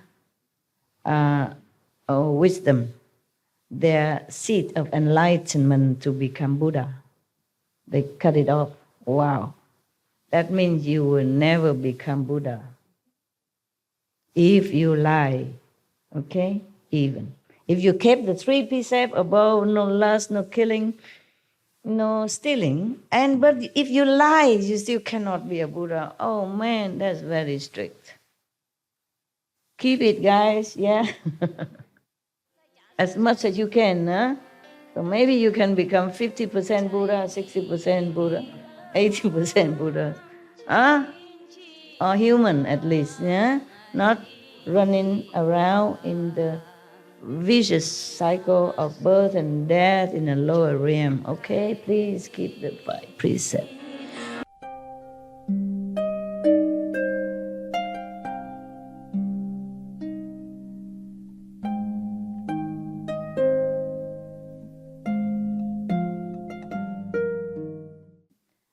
The Buddha continued.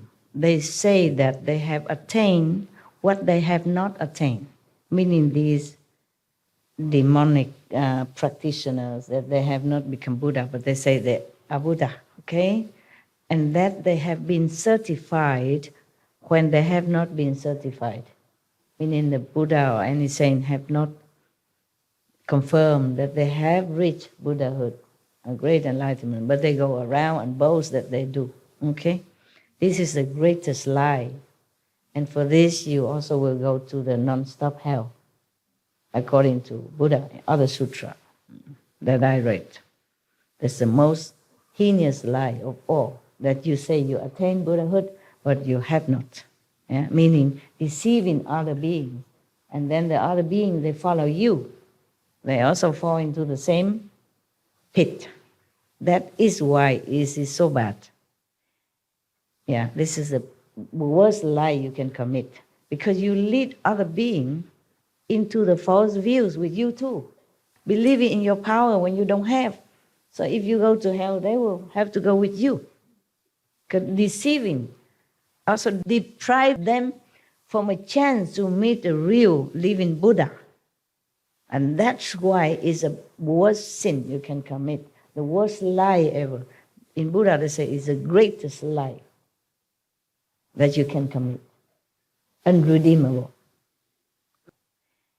The Buddha warning his monks here and the future monks after his nirvana that should not do that. Yes, but the Buddha cannot warn the whole priesthood or monkhood after his nirvana. Not everybody read this. Not every monk even know this sutra. Okay? You are lucky to know it. Thank you. You're welcome. You're welcome.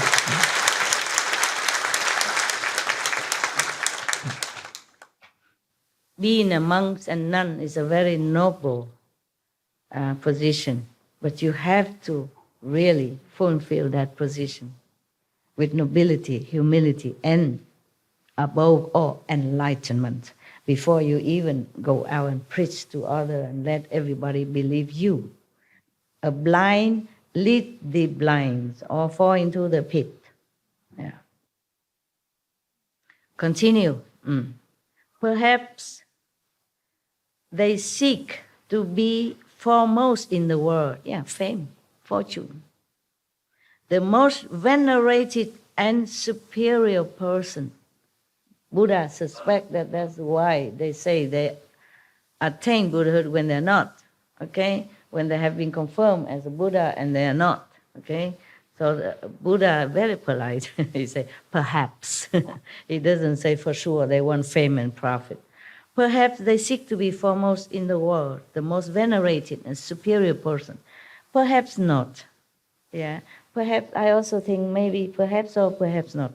The reason was that maybe some monks or priests, maybe they just ignorant, yeah, and then puffed up by surrounding followers or passerby or whoever, and then, and then he think he is really enlightened. So perhaps he knows he's not enlightened. Perhaps he thinks he's enlightened. Yeah, because of circumstances. Not necessarily that he wants fame or profit. It's just by the way, maybe. Yeah. So Buddha say perhaps. I also say perhaps so. Yes. To their audiences, they say that they have attained the fruition of Sotapanna, means some great enlightenment status. Yeah.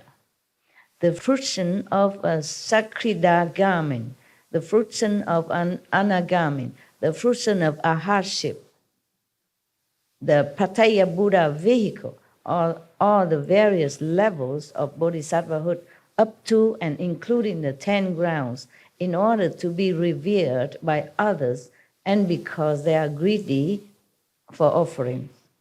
Buddha say perhaps all this reason that some people claim that they have become Pattaya Buddha or they have become such and such bodhisattva or just one time only return and never come back again, etc., etc., at different levels. And they want offering from the people, greedy offering. Because some believers, they offer anything. So that's all the reason the Buddha suspect why somebody proclaimed that they have attained this and that when they have not, okay? Now the Buddha continues. These Ichantikas, meaning the great liars, Ichantika is a Sanskrit term for such kind of people who lie about enlightenment and their saintly status. That's Ichantikas, yeah? Not normal liars. These are Ichantikas, mean greatest liar, the worst liars, yeah. These Ichantikas destroy the seeds of Buddhahood just as surely as a thala tree is destroyed if it is chopped down. A thala tree or any tree, okay? If you chop down a tree, it's chopped down, right? No more chance to live. Similarly, these Ichantikas, mean the greatest liar people, cut down their seed of future enlightenment, of Buddhahood, like a tree being chopped down. This is so bad when you lie about your achievement in spiritual practice. Should never do that. If you lie about something else, mundane way, or because of any necessity, good excuses, maybe still can be redeemed. You can still be helped and saved and become Buddha. But if you lie as Ichantikas, then you finished. You can never be anywhere near Buddhahood. You cut off your seed of enlightenment, of Buddhahood. So you'll be recycling yourself as ghosts and demons and the most is, low devas in the low heaven or Ashura, okay? Have power, have retinues, have followers, have magical power and all that. But you will never become a Buddha. So beware of that. Buddha continues, I command the bodhisattvas and arhats to appear after my extinction in response bodies in the Dhamma ending age. Response body is similar to the light body. Transformation body, light body. Not the real physical body, but the appearance of the body in light. So the Buddha appealed to the Buddha, Bodhisattva, and the arhats in the future, use their transformation body in the Dhamma ending age. When the Buddha has gone to their nirvana a long time, maybe 300-500 years after, and to take various forms in order to rescue those in the cycle of rebirth. Yeah, because Ananda has asked how he can help. So the Buddha keeps saying all these methods. And he even appealed to all the Buddhas and Bodhisattvas to help other sentient beings after he's gone. They should either become shramanas, white-robed lay disciples, kings, ministers or officials, virgin youths or maidens, and so forth. Remember, he said, appear in various forms, use a transformation body to appear as if you are king, queen, etc. So some kings and queens are maybe not real physical king and queen, but the manifestation of the bodies. If they are benevolent and kind, then maybe they are a bodhisattva manifestation. Okay, and so forth. And even prostitutes, widows, profligates, thieves, butchers, or dealers in contraband, doing the same things as these kinds of people. Why? They praise the Buddha vehicle and cause them to enter samadhi in body and mind. So the Buddha appeal, request all the future monks, nuns, bodhisattva, saints, to please use their power of transformation to appear in different field of life, in different jobs, in different positions, even as prostitutes, as butchers, to doing the same job with them. Appear like a prostitute with the prostitutes people, and therefore mingling with them, and then slowly teach them, inspire them to know the Buddha teaching, the saintly teaching. So how much sacrifice any Buddha or Bodhisattva has to undergo, nobody would know. Even become prostitute, even become butcher. Though these are even against the precepts.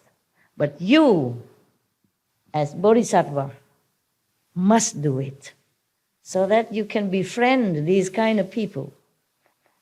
They are very difficult for any prostitutes or butchers to understand anything about Dharma, about true teaching. So you even have to appear to be like them and then bring them into the true path. So we should never look down upon anyone in any position, any job, however lowly or however despicable in our opinion. We should always have respect. Because they have Buddha nature inside anyway. Okay? One time I recite a poem about artisan, artisan or a prostitute. How sad she was when her so-called client left her in the middle of the night. She begged him to stay, and he did not. And one of your brothers criticized me, said, Master, that's a prostitute poem that you recite. And I say, she's a Buddha too. And at that time, I really meant it. And I really understood it. I don't just say that, but I really know it. Many things, just like when you understand it, but you cannot explain it to others. Yeah, because you just enlightened at that moment for that thing, that subject, that object alone, yeah? One time I read one sentence in some of the Zen book, meditation book, Zen book somewhere. It says like this, in Chinese, okay? I repeat Chinese first so that I can remember in English.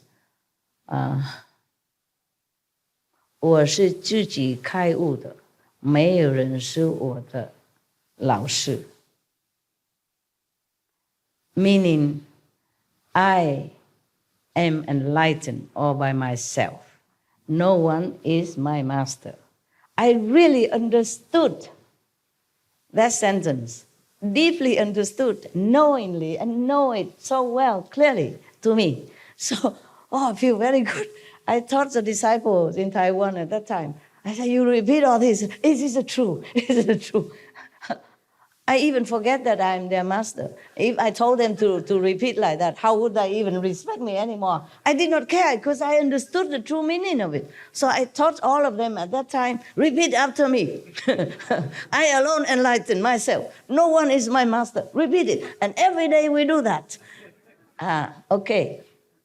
And one of my so-called non-resident disciple, she went to America to give initiation to some people in America. And I told her, you have to tell them also after initiation to repeat this, okay? And the nun did. And they revolt against her. They say, she's arrogant. She teaches against my teaching. It's not true. I is the one who told her to say that because I realized really the meaning of it. And later I say, okay, don't say that no more because, because I realized that it's only me who understood it. And they understand nothing. So I realized that enlightenment, you can't pass on, okay? And you always enlighten in some subject after another, but not all the time and not in all subject. But when you understand one thing, that is yours, and only yours, yes. And other people might not be able to grasp it because it's not the words, it's your realization, it's your enlightenment in it. My God, I thought everybody would understand it. I tell them, go teach them, teach everybody. I myself do it the same. Yes? It's the rest of the answer to what you asked me earlier about why I was crying yesterday. Because you realize something. Yeah, it's related to what you're saying now. Master, that to be honest, many times I struggled to know about you or not. And I always had what I called an internal master, which was a voice that guided me and still told me to listen to you and still told me to trust you and still told me to come here and to follow you. And I cried yesterday at a moment when they were the same voice at the same time. Yeah. When your voice and my internal master were at the same time speaking, the same voice was one of the moments that I cried. Very good. And what you just said reminded me of that. And so I wanted to finish answering your question from before. Very good. Okay, I was just concerned about you. Okay? Thank you. Yeah, all right. That maybe something I said that trigger you or some sadness in you. Okay, that you might feel guilty about something. Okay, that's all. Okay, good that you know. Good that you know. Yeah, it's like that. Whatever we know, we just know. We can't explain it to somebody else because it's such a simple sentence. Yeah? I enlighten myself alone. Nobody is my master. And I really know that, what it means. And then I teach everybody because I was so happy this is the truth. And nobody understands nada. And I told my nun to tell the new disciple in America that revolt against her. They wrote letter to me, say that nun is very bad. She told us that you are not our master. That we alone are our own master. Nobody is master. That means she disregards you. I said, no, I told her to tell you. God.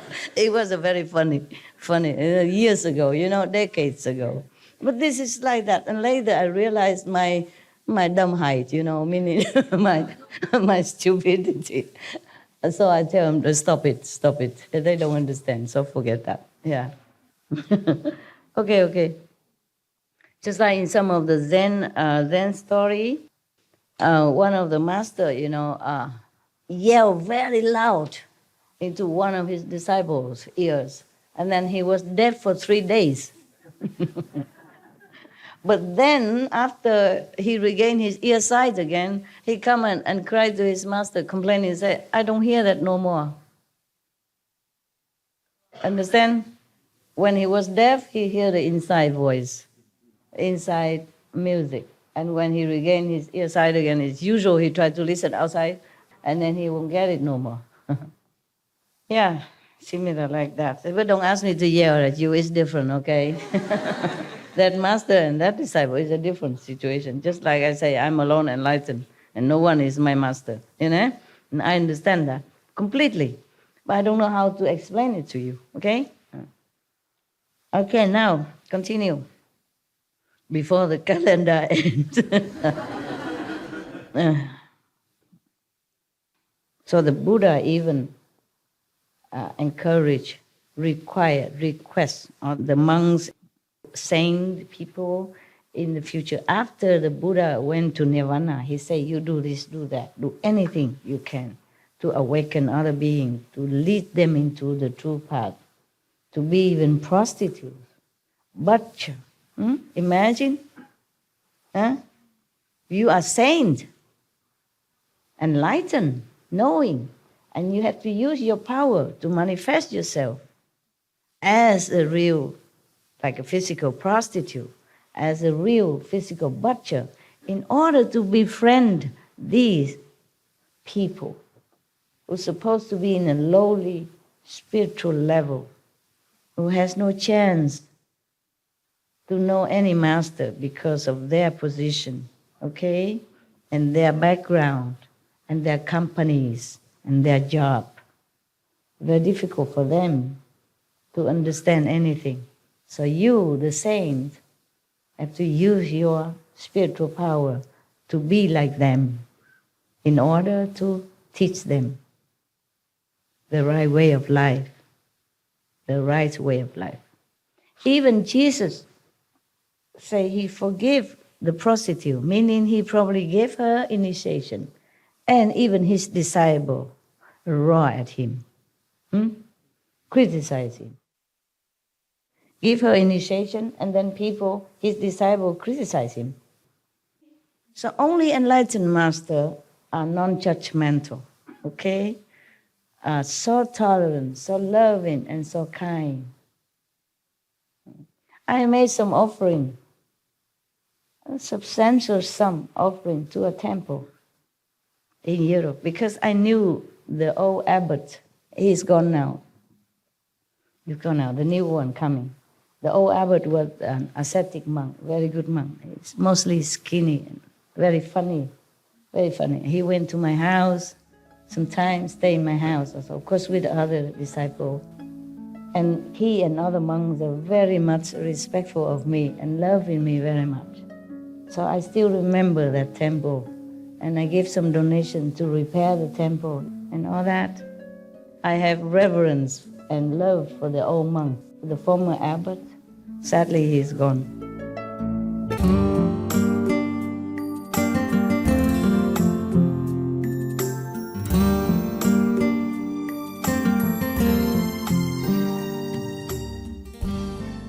Are you better, love? You have the hot pack I gave you? Thank you very much. What's your name? My name is Edwin. Edwin? Yes. Thank you, Edwin. Yes. God bless you. Thank you very much, Master. And take good care of yourself while you are I around will. here, because we are not like a hotel. You don't have enough comfort for you. Yes. We never have, because too many people, we can never have enough rooms for everyone. Yes, what is it, my love? Hi, Master. Hi? This is the first time I've come to see you. First time I see you. Yes. Fancy that. We're both the same. I've been a Hare Krishna for 15 years. Oh, Hare Krishna to you. Hare Krishna, Master. Yes. And so many things you've said yesterday and today from the sutras that have made me realize I was with the right guru, and he's passed on now. What's his name? His great name? Krishna Das Swami. Oh, yeah. Yeah. A loving monk. He was, Master. He made me feel the love of God than any other person I've ever known. Oh, wonderful for you. Thank him. But I'd like to just say two things now. His name is Edwin. My surname is Edwin. Aha. So I just want to say that everything happens for a reason, and I can feel his presence right now. Yes. All the points you've made today about the Vedic scriptures, it's the same like your master would say to you. Yeah, it's exactly. I'm sure. And yes. the continuation, but the love of master there's 4 words my Guru Maharaj always repeated to me. Please forgive me. I'm not trying to bring No. Yeah. Why? Matri Deva Baba, worship your mother as if she's Lakshmi Narayan herself. What was that? Matri Deva Baba, like Mataji, but Matri Deva Baba. So worship any female is our mothers. Oh. And we should worship them as if they're God sent by God that way. Okay. Pitri Deva Baba, our fathers are sent to us. Love and respect our fathers. But he always used to say the third one was most important, Acharya Deva Baba. The spiritual master and the guru who's sent, they're the only ones who can take us back to God. Yes. Our original mothers and fathers are there. They give us worldly knowledge. They help us. They give us all the things we need in this world to equip us for this world. But it's only a spiritual master or a guru who can send us back to the spiritual world and connect us back to God. I've watched many of your disciples on different lectures. And just watching the way you chastise them for the love of one disciple, Guru Maharaj always used to say, any spiritual master or guru has to be heavy. because their relationship with their disciples Strict, you mean, is to yes. get them to go back to God. Yeah. Unconditional love. Yes. Master, I'd just like to say thank you. All I've felt here since I've been here for 2 days is unconditional love. Wonderful. Absolutely. By the candor of your own disciples, they're a living example to you. And I Yeah, couldn't they understand. are. And I could. They are. They're absolutely. But even this is we're children. We are Yeah, I children, know. and we're trying to find our way through. And you've been sent to show us the best way back to God. Thank you, my love. And we're not perfect, but Master, please, thank you very, very much. I really, really do love you from my heart, and I will do the best to be one of your following disciples. Thank you. Hare Krishna, Master. Blessed is your Guru who taught you the right things and the right way and the humility that he taught you and the enlightenment that he led you to. Please forgive me if I've offended in any way whatsoever. No. I didn't know the protocol, so I was just holding back, and this was the right moment. Never. Because the young gentleman, the Yeah. things he said, Yeah. really, really touched me. The fact that his inner voice and your voice came to him at the same time, that is probably the most perfect realization one can have. I and your masters are one. Thank you. Really, they're Absolutely. working together to uplift humankind. Yes. We have no competition between each other. We love each other and we are buddies. Hare Krishna, Master. Okay. Thank you. All right, thank you. Yes. Thank you for your loving comments, and blessed be your Guru forever. May he always guide you and never leave you. Even though with me, my assistant, may he always be your Guru, the best, and always guide you in perfection. And may you always remember him, your inner master. Okay, all right. This is very emotional to me. Any gurus are precious. In India, they revere Guru more than God. They say, what God did to me, just throw me into the sea of suffering of existence. Only my Guru liberates me, love me, protect me, and take me home. They praise Guru all the time.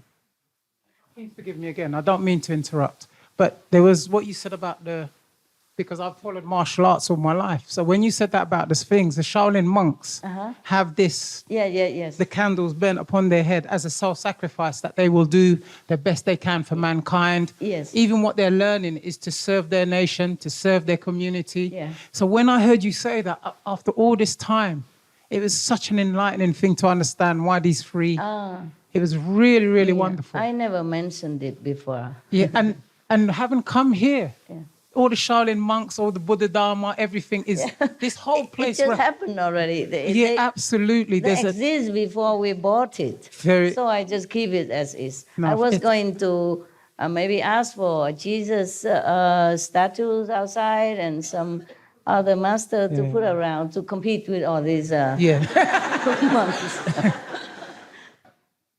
Some things we have removed. Yes. And the former owner removed. But the former owner also vegetarian. That's why they were very happy that we bought it. He worried that some other business come in and do the killing and meat and every day. And he's very happy that we're vegetarian. Okay. Just one more thing, and then. Tell me. What you were saying about the grains, what you explained about Buddha, the Buddha saying about the grains. In Krishna consciousness, we keep Ekadashi 2 days a month. Yes. And we fast from grains and beans. So it all ties in. Everything Guru Maharaj just said, you not only have you confirmed it, but you're taking it to that next level. And in this age, to have a living master gives everything a lot more potent. And we need to realize this is not just by chance. Guru Maharaj used to say, we are the most fortunate people on the planet in this age. It is. But we're the most unfortunate because at every given moment, we will turn our backs on God through some kind of distraction. We know the names of God. We know his love. And yet at every given moment, Maya will play with us.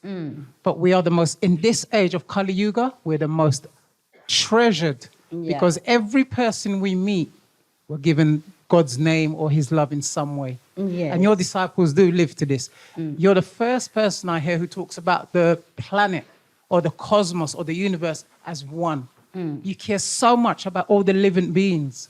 just to see this. I remember when I watched the lecture. Just natural. Yeah, but everyone is trying to destroy the world. Everyone is arguing in the world. Everyone is upset with their neighbors.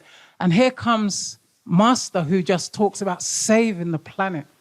I remember watching you cry in one of your lectures because of so many animals that had perished, and it just left me that evening. It was just totally. I got introduced to you 5 years ago, and I've just always been interested. And to be sitting here now, listening to you is almost like I'm listening to the lecture. I had trouble focusing on you because I'm trying to be. So please forgive me. I will not take up no one else's time. What are you doing? No. Thank you, everyone. What are you Thank you so much. This is for everybody. It's a retreat, and it's you are enlightening people. It's very good. No, thank you very much. So they don't look at my calendar. That you look at yours. You're saving me. Yeah, it's good that you say something that is so noble and kind.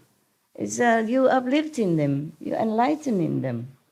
Yes, and I'm so proud to have you among this congregation. Yeah, continue to be a good monk. Continue to be a good nun. Okay, and the Korean nun or whomever, where are they? Normally, I said a long time ago, the nuns and the monks should sit in the front, so that you don't rub elbow with them and keep them more pure. There's a Korean monk there, nuns there. You come sit here. The nuns and the monks come sit here. I just don't want people to rub off on you some of their mundane energy. If you like, please sit here. Normally, I tell them to let the monks and the nuns sit kind of a little separately, distantly. They have forgotten. And I can't keep saying that every day, you know. No matter if you think you're equal to them or not, you're monks and nuns and you deserve more respect and distance, okay? So you feel like you're still at home. When you go out and preach and then you mingle with people, it's different. Here, come here, sit. Yeah. If you like to there, it's fine. And the Hindu nun, you stay there, okay, you sit. Kamsahamnida. That's all I know. Anasio. And Hindi, I don't know much. Only Bahut Acha. Bahut Acha. Bahanji. Sister, great sister. Ji is mean great, okay? So if you don't know any other Hindi, you just say, Namaste Ji. Then it's fine. People know you respect. Okay. Can I continue now? You have any more? Oh. So your calendar is very short. I was happy that he took over some of my calendar. Now he stopped. Feel free, okay, to speak anything you want. You also? Okay. Good, wonderful. I can forget my calendar for now. Tell me. One question on the poem that you were talking about that was you were reciting, that you said that you knew she was a Buddha. That poem? The poem? Yes. You said you knew she was a Buddha or something? Yes. Were you saying like she had come back as a Buddha, or she was like we're all? No, I said she's also the Buddha. I mean, everyone has Buddha inside. That's what. Okay, that's what I was just wanting to clarify. Okay. I did not predict anything. I just looked as a soul level. I didn't know she was. No. It's not like that. No. Okay. I just said it as a fact that she has Buddha inside, and we should have the same respect. And I say that because that moment of realization, of true statements, okay? But if I say that to other people, maybe they don't understand what I'm talking about. Maybe that's why you're a little bit confused. I did not predict. I state the fact that she's a Buddha, so there's no need for him to talk to me like that about her. That's what I was thinking, but I just wanted to clarify. Yeah, it's clear now? Thank you. Okay. I thought you took over my calendar, but you just have a short question. Fine. So I still have to continue. Okay. When I said that to that Vietnamese disciple, I really understood that. I really meant it as well. But when I say it now, it's not the same like at that moment. Because I really meant that. I really knew that. I really understood that she's a Buddha inside. I look at the soul level, you know. Sometimes I look in different eyes. Yeah? I I had a question, actually. Something you said a long time ago made me think of something. But since you're inviting calendar talking, I figure I'll ask.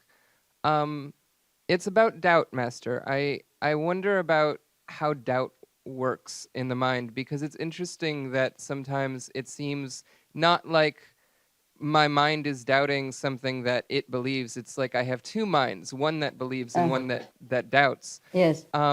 Earlier today, for example, I discovered a tree in our meditating area, and it was like it was a very powerful tree. It kind of called out to me, and I touched it, and it felt like maybe Buddha tree or something like that.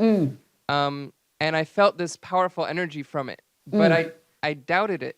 And I had somebody else come, and I just said, "Hey, touch this tree," and they did, and they smiled for a second, and then after a few seconds, I saw like this tree reaction, and I'm like, "Oh, you feel it too." You too felt it, and I knew that it was true, but then also the other side, the other brain doubted it, and I had another person touch the same tree and watched the same thing on their face a third time, and I know in my heart that this tree is powerful. Still doubt. There's still that voice somewhere in the brain that says, no, and I don't kill know that voice. How do I kill that voice, Master?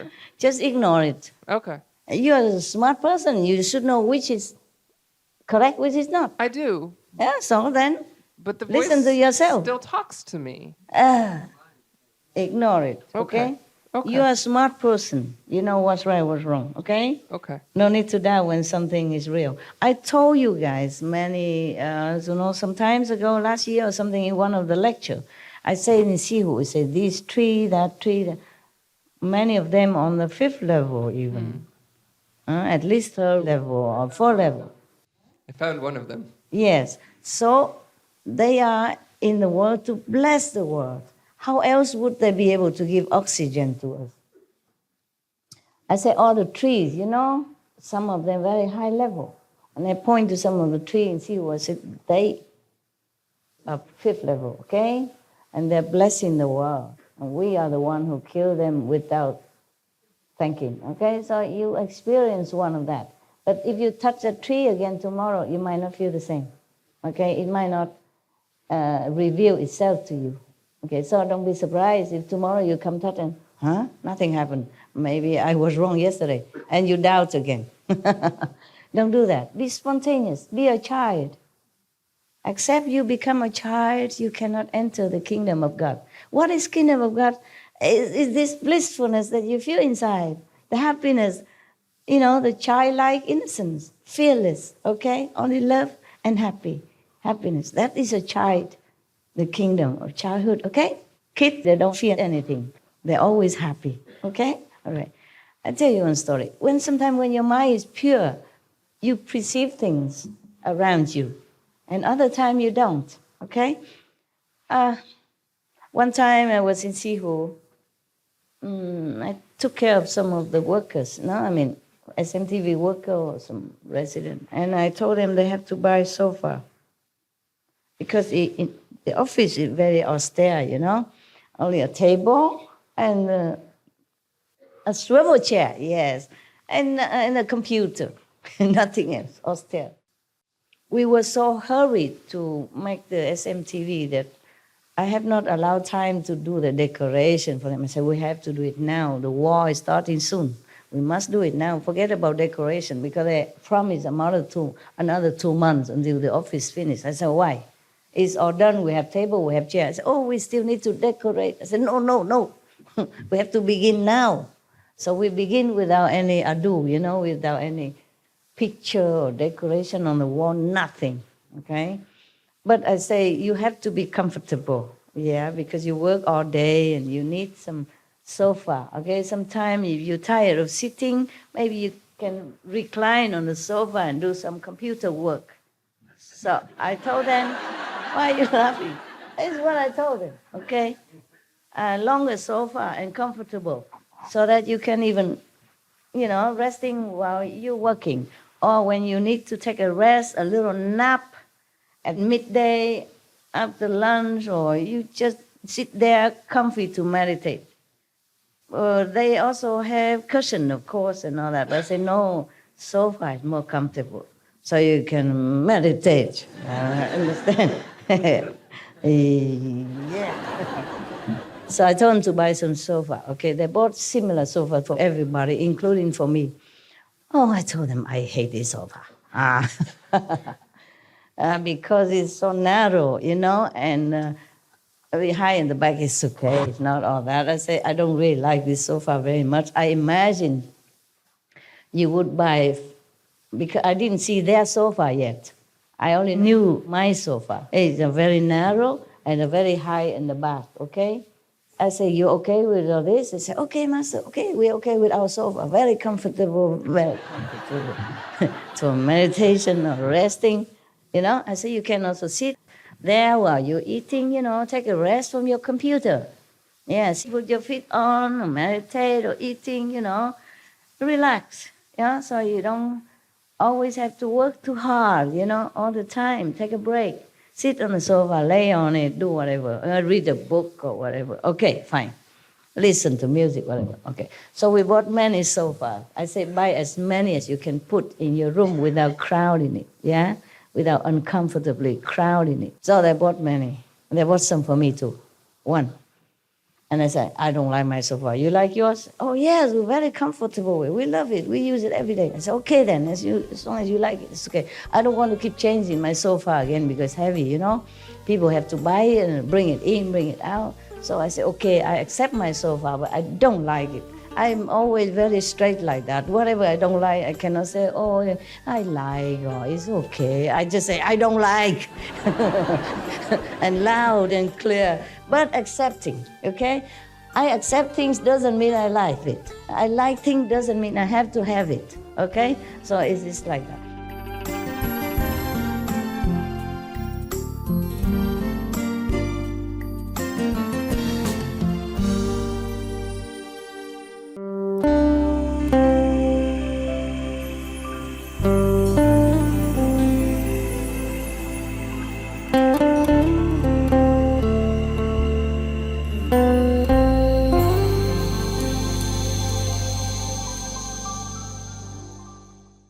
Okay, one day, after a while, I went to their office, and I want to see what they're working, if anything I could do to help to make them more comfortable, okay? Oh, they have good kitchen at that time, big refrigerator, a good sink, everything brand new, everything, okay, comfortable. Not luxury, but comfortable. I said, oh, I like your kitchen. I will move in here, man. I say that. And then I go to see their sofa. And they say, wow, this is exactly the sofa I want you to have. Bright color, whitish color, and white with the curving a little bit back. It's like a reclining sofa, but very big, white, leather-like, but it's not leather, okay? Look very luxury and comfortable, inviting and big. You can sleep on it all day. So, wow, this is what I want. How come you don't buy me this kind of thing?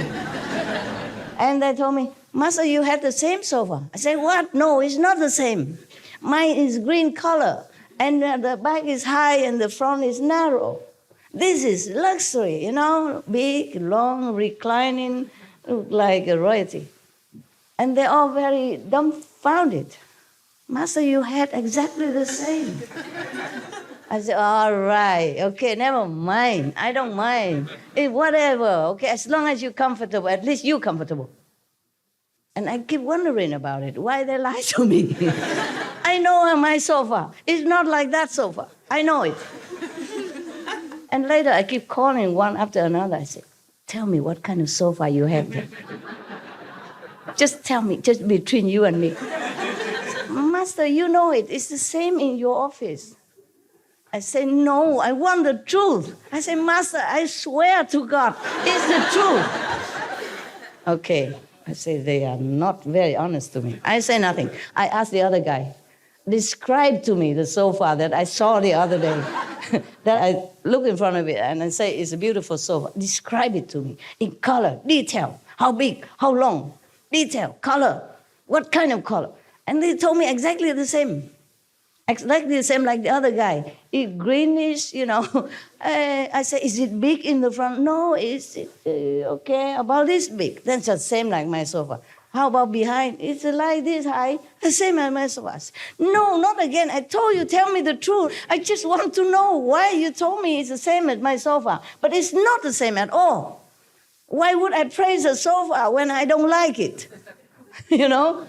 If I don't like my sofa, why I praise the same one in your office? You know I'm very straight and honest. I never say things that is not true. No, Master, it's the same one. 3, 4 of them, and all of them tell me the same thing. Oh, I was very frustrated. So I said, okay, tell me, is there another sofa somewhere that has been moved? Maybe before I was in your office, now it moved somewhere without you guys knowing. No, Master, he's always been here. It never has any other sofa anywhere else in the whole ashram. I said, how about in International Garden? Is it the same? It's similar, Master, just different color. I said, what color? I said, greenish also. I can't believe it. And then they know each other. They say, yeah, Master, stand in front of that sofa and praise it. Say, she loved that style and that sofa. It's not. Just my eyes see different. It's the same sofa, exactly the same. They buy many and they give me one. And they have 6, for example, like that. But I saw that day is completely different. It's the ideal sofa that I wanted them to have. What I wanted them to have in my mind is exactly the same as what I saw that day, but it doesn't exist at all anywhere in the ashram. Nobody ever bought it. Nobody ever saw it. It's not anywhere. I asked the whole ashram, everybody. Nobody saw anything like what I said. So you understand what I'm saying? I think so. Yeah? I'm enjoying the story either way. Okay. You don't believe me? You ask some of the SMTV people. Yeah, the story is still circulating somewhere, but they probably think I'm cuckoo, you know? How can I explain that? I said, really? It cannot be optical illusion because the color is all different. The size is different. The style is very royal-like, you know, beautiful, reclining kind of sofa in your, beautiful mansion somewhere. White color instead of green. How can you see green into white? I'm not colorblind. I saw all the color. This is pink, okay? This is creamy color. This is deeper pink. And this is yellow, lemon yellow, for example. I know all the color. This is purplish, okay? This is deep purple. This is green. I'm not colorblind. I passed my driving license. It's apple red, green, white, mauve color. They call it mauve, something like that. Skin color, okay? Kind of. I'm not colorblind. How can a green sofa appear into white, sleek, and shining leather-like, but it's not leather. Very inviting, very comfortable, like you could stay there, sleep all day. And that's the sofa I wanted them to have. I told them to buy that kind of sofa. So I thought they bought it until I saw the difference. Until now, I still can't figure it out. So I asked the heaven, what is it? You tricked me or something? Why did I see the sofa, different color, different style, different size? This is your pure mind and make it like that. Yeah. Just like one day I sat in my office in the old house, I made into office with dog sofa and bed all over around me, yeah, so that I can work and be with dogs same time. There's nothing really much that you can envy. And then I looked outside before the dogs came long ago. When I first or second time came back to Taiwan, and I saw outside, oh, it's like Europe. Like European, it's not like the scenery that I have seen before, not like Taiwan style, not the same. So I said, where am I? I said to myself, where am I? I thought I came back to Taiwan. How come I am in Europe? The energy. You understand? The scenery and the energy, feeling is all Europe. It's not Taiwan at all. Different level of energy, different elevation. So I couldn't believe myself. I thought, I came back to Taiwan already. How come I'm in Europe? Are you there? No, I'm in Taiwan. Because the old table and all that is in Taiwan. It's just surrounding is like Europe. So I call everybody again. Where am I? Even one sister, the cook from Loving Hood in Austria, you know, I call her also, after all, because I don't believe the Taiwanese people. I thought they just say what I want to hear. So I call a Vietnamese cook. So I call her last minute. And last one I call. I say, am I still in Austria with you? Am I in somewhere in Europe? Are you coming here with me or you came after? Where am I? Am I in Taiwan or anyway? I know I went back to Taiwan. How come I see Europe? She said, you are in Taiwan, master. So I say, okay, I give up. Whatever, as long as I feel good. Yeah, the energy is elevated into different kind of more developed type of country. Taiwanese people, they're very kind, but they're very casual about their environment. Many places are very casual, you know. Maybe they're more inside. They don't care much of the outside. Yeah. I'm telling you, yeah. There's no end to all kind of things that I saw. Yeah. Master, talking about the trees and energy, I was recently in Vancouver, Canada, and my husband took me into a little village called the Whistler. It has 3 beautiful lakes, like the one picture behind you, yes. And talking about trees, I was so touched. We went into mountain to look the waterfalls, and coming inside, humongous big trees. The moment I stepped inside of starting in a wood area, I'm feeling the vibration of the tree, but immense love. I start crying, and my husband was in front of me. He looked back and he said, what happened? I said, I just felt the love from the trees. Forest, yes. I was just going and touching them and sending the love back to them. It was so touching that the energy of love and the vibration, so beautiful, pure love, giving. They are giving us love. That's so true. That's beautiful. That is true when you can experience that. This is true like that. Every being is living, and very pure inside. If you tune into them, if you can, and they really talk to you, they really send you love and send you enlightenment, encouragement, all kind of things. Yes, okay. Hi, Master. Hi. This is the first time being here. Fancy, me too. Yes. Waiting for this moment, 20 years, yes. I just want to say thank you, and in these days, I feel much love. I have been seeing you inside, like you in different time of life, different manifested bodies, in all these days, all the time.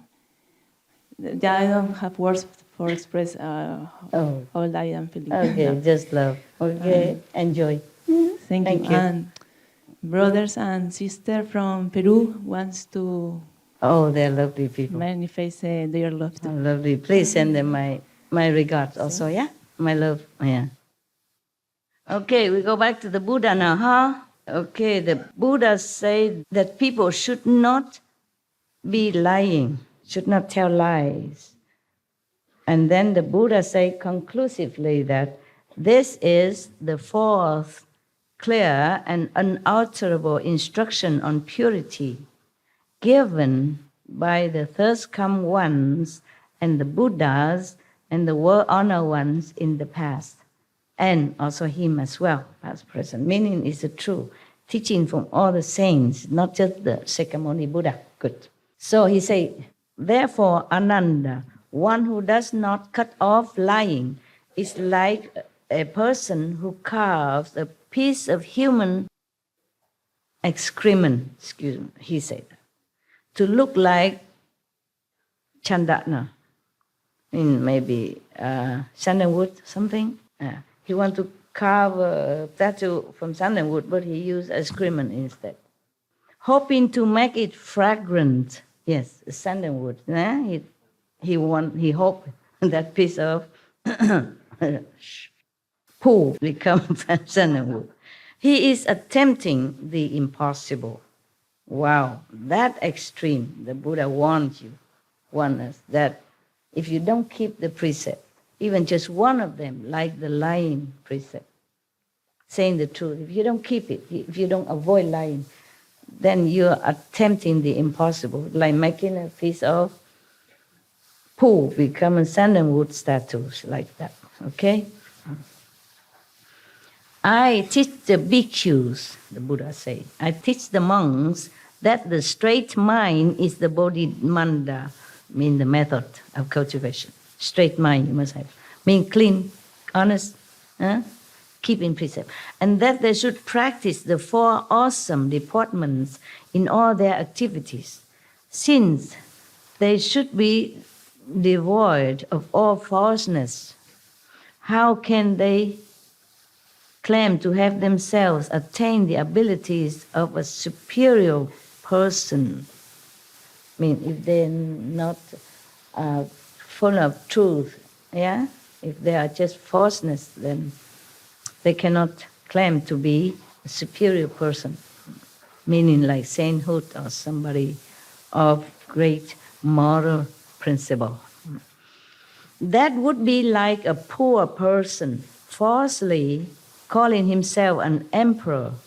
For that he would be taken and executed. Wow, that extreme. If we don't keep the precept, it is truly that extremely unfavorable for our practice. It's like the opposite direction. Somebody don't translate to you? You okay? Ça va? Bone? Bono? Okay. He just so mesmerized, he just then he forget to help you translation. He just sit there. You saw the light? Big light, big light. Big light where? See, shocked me, sorry. I saw. My light? Very, very bright. Very bright, sorry. so you forgot. I forgot, sorry. Really, really. Good. You have good excuse. Forgive him. It's good excuse. I really mean it. Yes. Yeah. I saw him like stiff, sitting there. So it's okay. If you see the light, bless you. Good. Good excuse. Really mean. Okay. Don't worry. Continue to see the light. Forget about him. Light is more important. And later you can tell him, okay? Or he can listen again from SMTV. Okay, sorry, Master. It's all right. You see the light is good for you. Very, very bright. Yeah, Bigger, I'm glad. bigger. I'm glad you did, okay? Don't worry. I forgive you. Okay, thank you, Master. I'm glad for you. Why forgiving? You do nothing wrong. I'm just feel sorry for him. You have to learn English. I told everybody learn English. The most common language.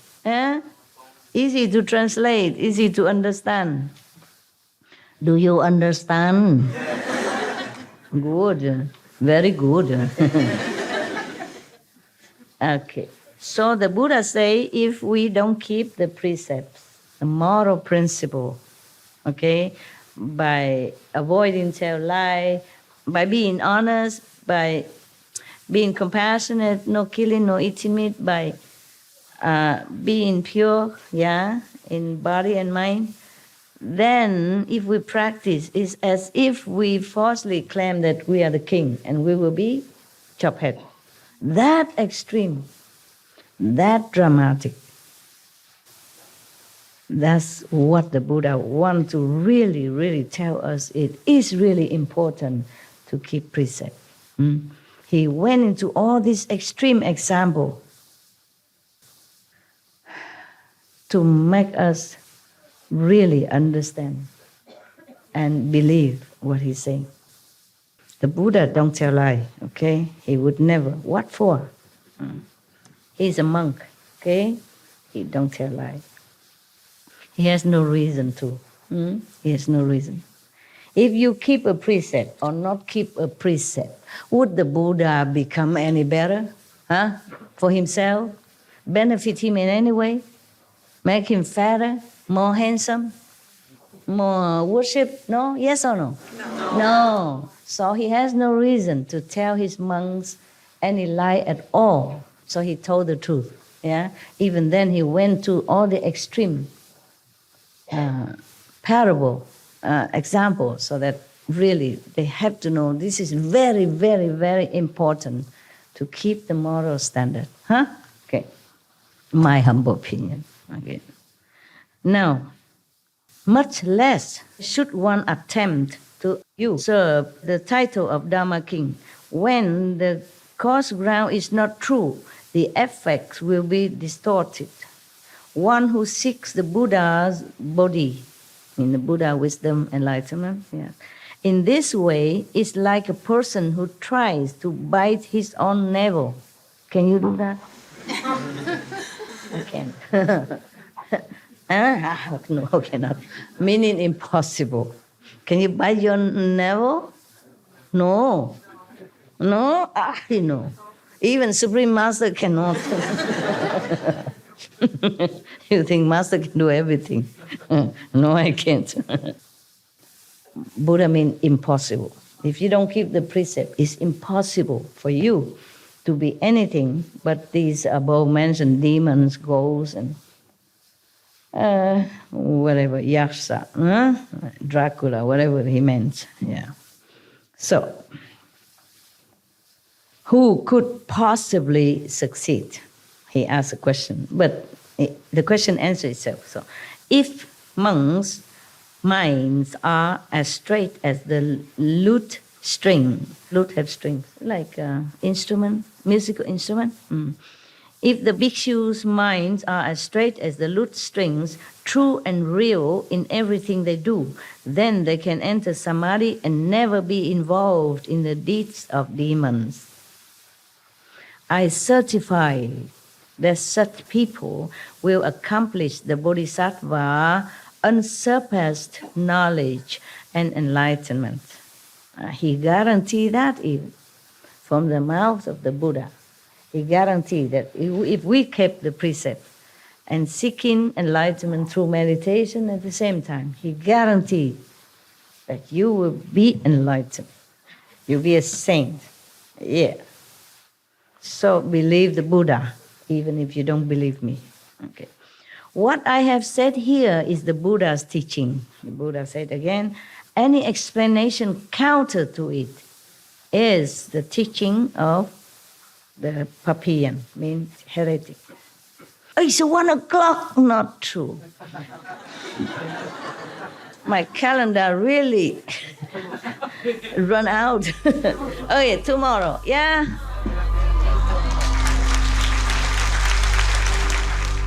We should really thank the past masters, monks and nuns and scholars who have taken time to record the Buddha's teaching after the master's nirvana, and also for the past and present persons, lay or monks or nuns who have really dedicated themselves, sacrificed their time and precious health or under any difficult situation to translate this so that I can read it to you. And we have to thank them.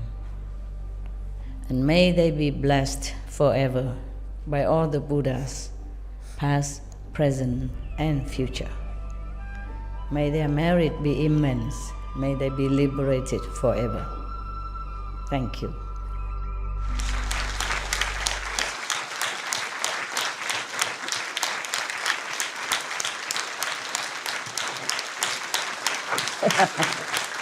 Okay, curtain call long enough. Thank you. I thank you for being patient and listening with awe and and Buddha and all that. That's really keep me awake. Thank you, Yeah, for understanding, and thank you for being good. I don't know if I can finish. I don't know if I can finish what I promised you during this retreat. But we all try. Okay, huh? Amitabha.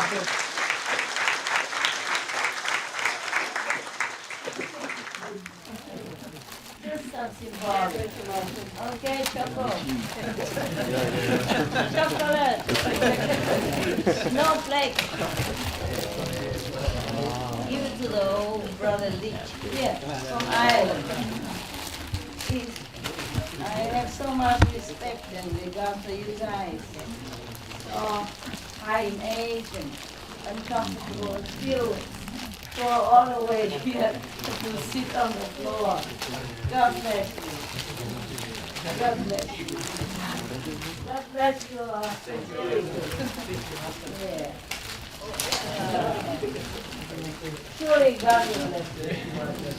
I will God I bless you. Share with your neighbor, okay? Sharing is a virtue, right?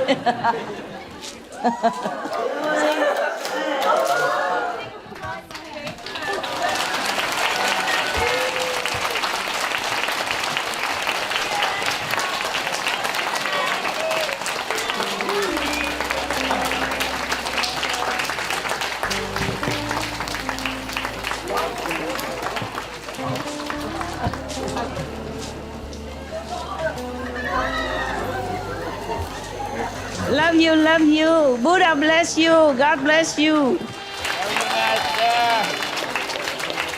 All the master, gurus bless you. Thank you for your love. Thank you for being good. See you tomorrow.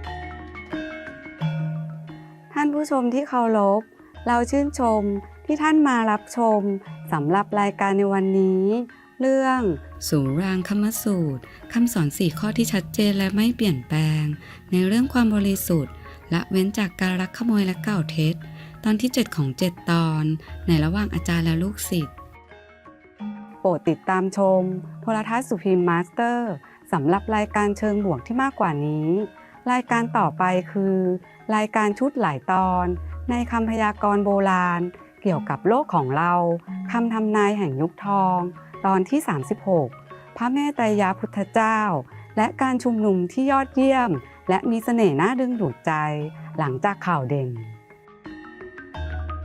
ขอให้อาณาจักรแห่งสวรรค์ประทานแด่คุณด้วยความสง่างามทางจิตวิญญาณ